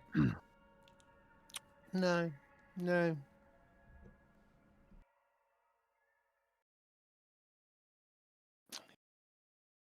His tongue wasn't completely severed.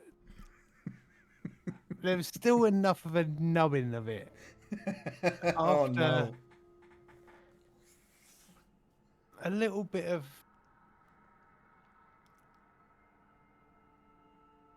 care and resetting of his jaw,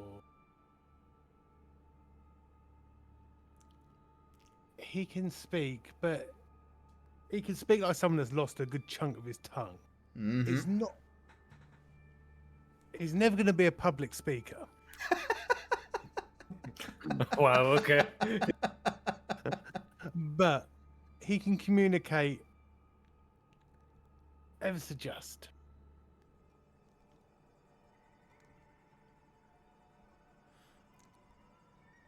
Stitched up But the end. Horrific to look. Yeah. So yeah, Garrett spent a little bit of care when Krieger was in isolation. So it's been a while since we've really seen Krieger, and we can't really get into the whole nuances of exactly what happened. But this has been something that we've spoke about and getting him in. How would you put it, Garrett? Fighting shape? Yeah. We're getting him to his fighting weight. We're going to make him a star. So, with that, a dejected-looking Krieger who sat in this cell glances towards the goblin and then looks back towards you, Garrett and Cypher. So, this is how it's this one.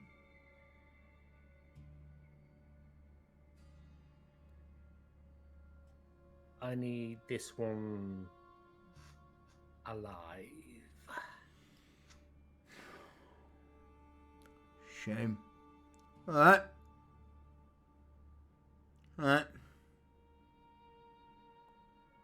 Fine. It's fine. Guess I've got a new cellmate then. Go on, Garrett. You keep him healthy, Krieger, and I might have something that'll make you feel better in a few days. He rolls his eyes and turns his back to you both, while this goblin who's been dragged across the floor into the cells, just trying to kick and scream away from its grasp before you close the door to the cage, lock it, and I would imagine at this point the shade fades away into the shadows. Yeah, he's fucking useless. I'm like, hey, don't you? Oh, you.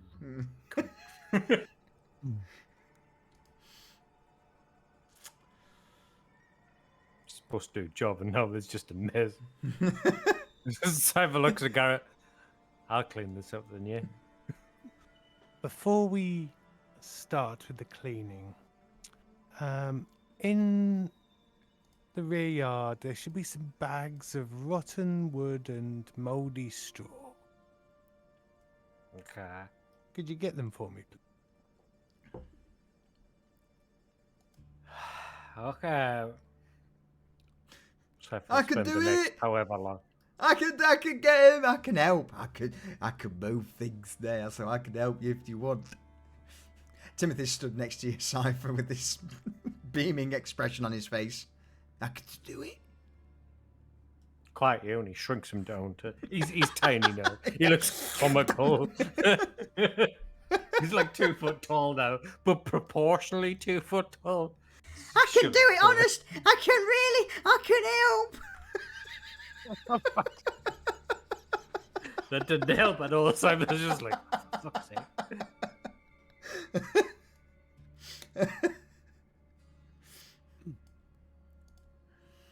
While Cypher's gone, I unlock the door to the thorn room, as I call it. and take the sacks with the mushrooms in.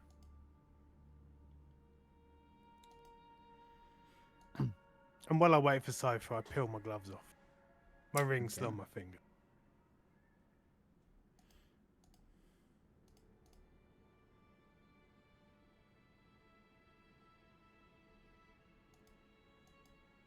What are you doing? I'm waiting for Cypher to get back with my Cypher will be there in like My 10, shit. 15 minutes, huffing and puffing, because he doesn't do heavy weights and soggy, sodden, rotten wood. And he's like, I got it! As you're moving the gonna- last, hang on, as you're moving the very last, you're gonna hate me. It's gonna be great. As you're moving the very last piece of wood down to the Undercroft cipher, you just see. Dwayne just shows up. Yeah, she steps out. Oh hell, are you all right there? Do you want no? You want a hand? Yeah, like 10 minutes ago. I got this. Oh, all right, if you say so. I'm in fact- sorry, I'm sweaty. I don't like it. Dwen raises a brow, slings the sledgehammer over his shoulder, and then shrugs and heads back in towards the bar area in the Undercroft, which is followed by the sound of demolition and renovation. Let's put it that way. The sound of a rather happy orc going to work. Smashing shit up, basically. So he's getting smashed up. Yeah. So go on, Cypher, as you drag the last piece of wood into the throne room of the Undercroft. Cypher drags it. He's like, well, Dwayne's having fun. Fucking, yeah! Drags the rest in. Marvelous. So I start pulling the wood into sort of like a line on one side of the room, and then some more wood on the other side. We're going about halfway down. And then I spread the mouldy straw around the wood on top of it before placing one of the gigantic mushrooms on each side. Okay. Close the door and there's Cypher and I in the room. I was like, you might want to cover your mouth and nose. Okay. And Cypher doesn't cover, he removes his mouth and nose. All right. So he's just a, he's just a blank face. Two beady eyes peer out from a blank face towards you, Garrett. Garrett tilts his head to one side and looks at him quizzically, almost like a dog does, you know, when they tilt their Yeah. head to one side. Goes to say something and then thinks better of it. And then I pull a piece of fabric up over my face. And then stretch both my arms out to the side.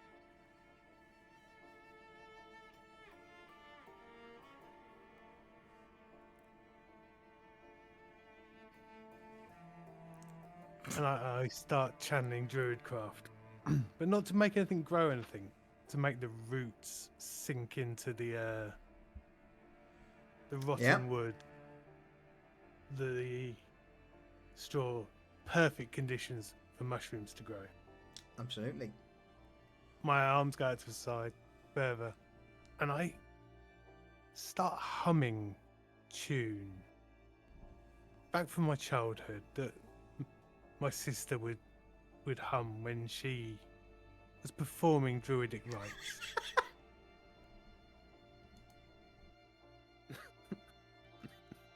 Wish I hadn't looked at that. Me too.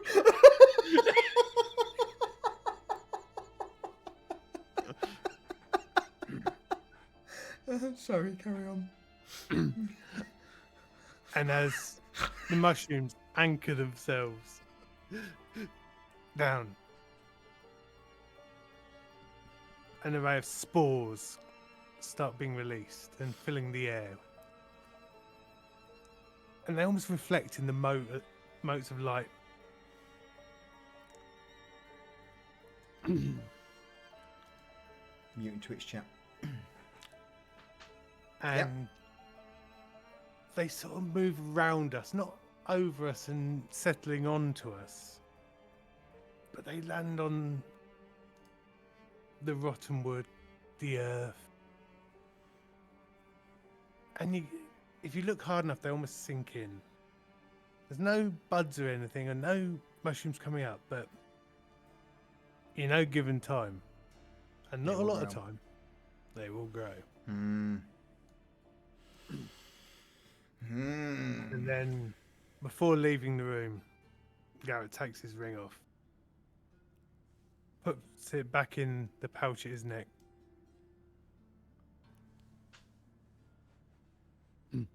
Puts his hand on Cypher's bag and guides him out of the room.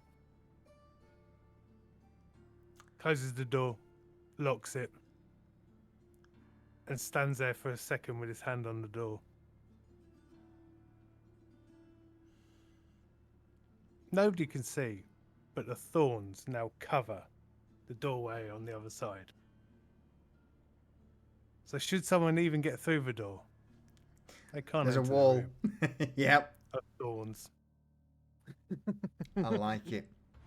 Because this shit's dangerous. Mm-hmm. Yes.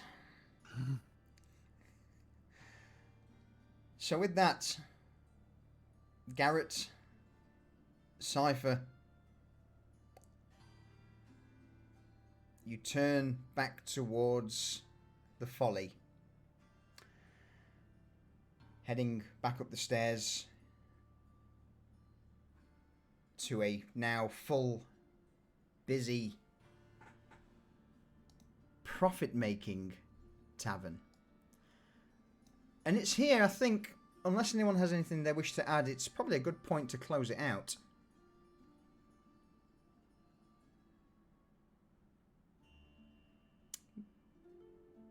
Agreed.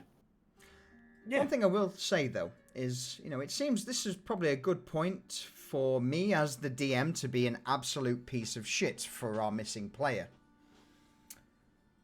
Yes. Would you say it's probably a good point and a good time that you would all take a little bit of downtime, perhaps get a long rest in while someone's out there working hard? Oh, Yeah, yes. that might be great. Yeah. Yeah, we gotta wait for some contacts to get back to us. Yeah, some downtime would be good. Got to wait for contacts. You've got to wait for a certain missing party member to finish whatever work they've been up to in the Piker district. We've got a few days to kill before our meetings start up. Yeah. Yeah. Does this get rid of my 1 point of exhaustion? It would. But I love that. But there is always a but with these sort of things. With 3 days work, well, we'll class this as day one of downtime.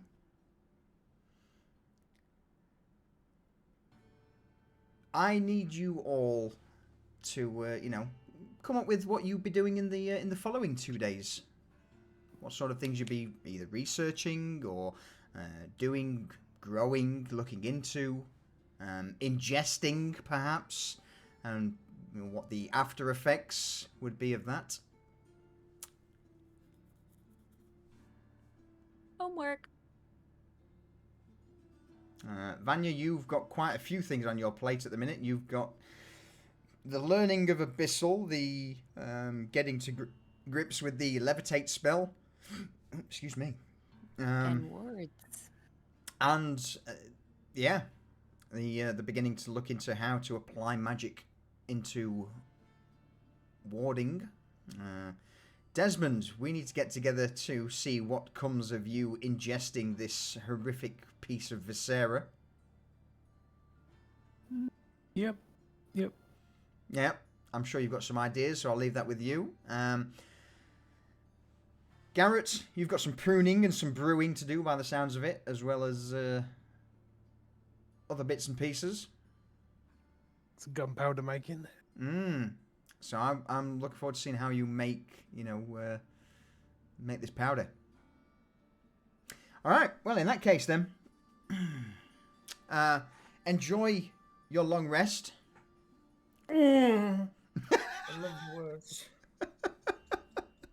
I mean, I could have got another 6 episodes. I'm not going to say. I'm not gonna lie. I went ahead and just blew it. Oh, it's such a shame that Teresa's currently working hard while the rest of you have a bit of downtime. What a shame. What a shame. Somewhere out there, Galley's just wringing her hands.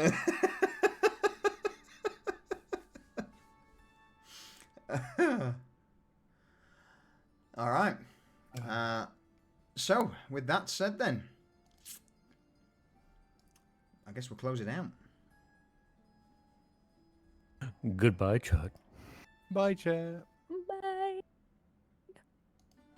And see you next time on Pariahs. All right, there we go. So, everyone, thank you very much for joining us for episode 47. Jesus, 47 of Pariahs. Look forward to seeing you all either Saturday for Chronicles of Novostoya or Sunday for episode 48 of Pariahs. But until then, enjoy the rest of your, or what remains of the weekend at least. I will see if there is anyone to raid. There wasn't yesterday. Hopefully there will be today. But before that, thank you very much everyone for the support with the vast amount of unexpected occurrences. That's certainly been entertaining.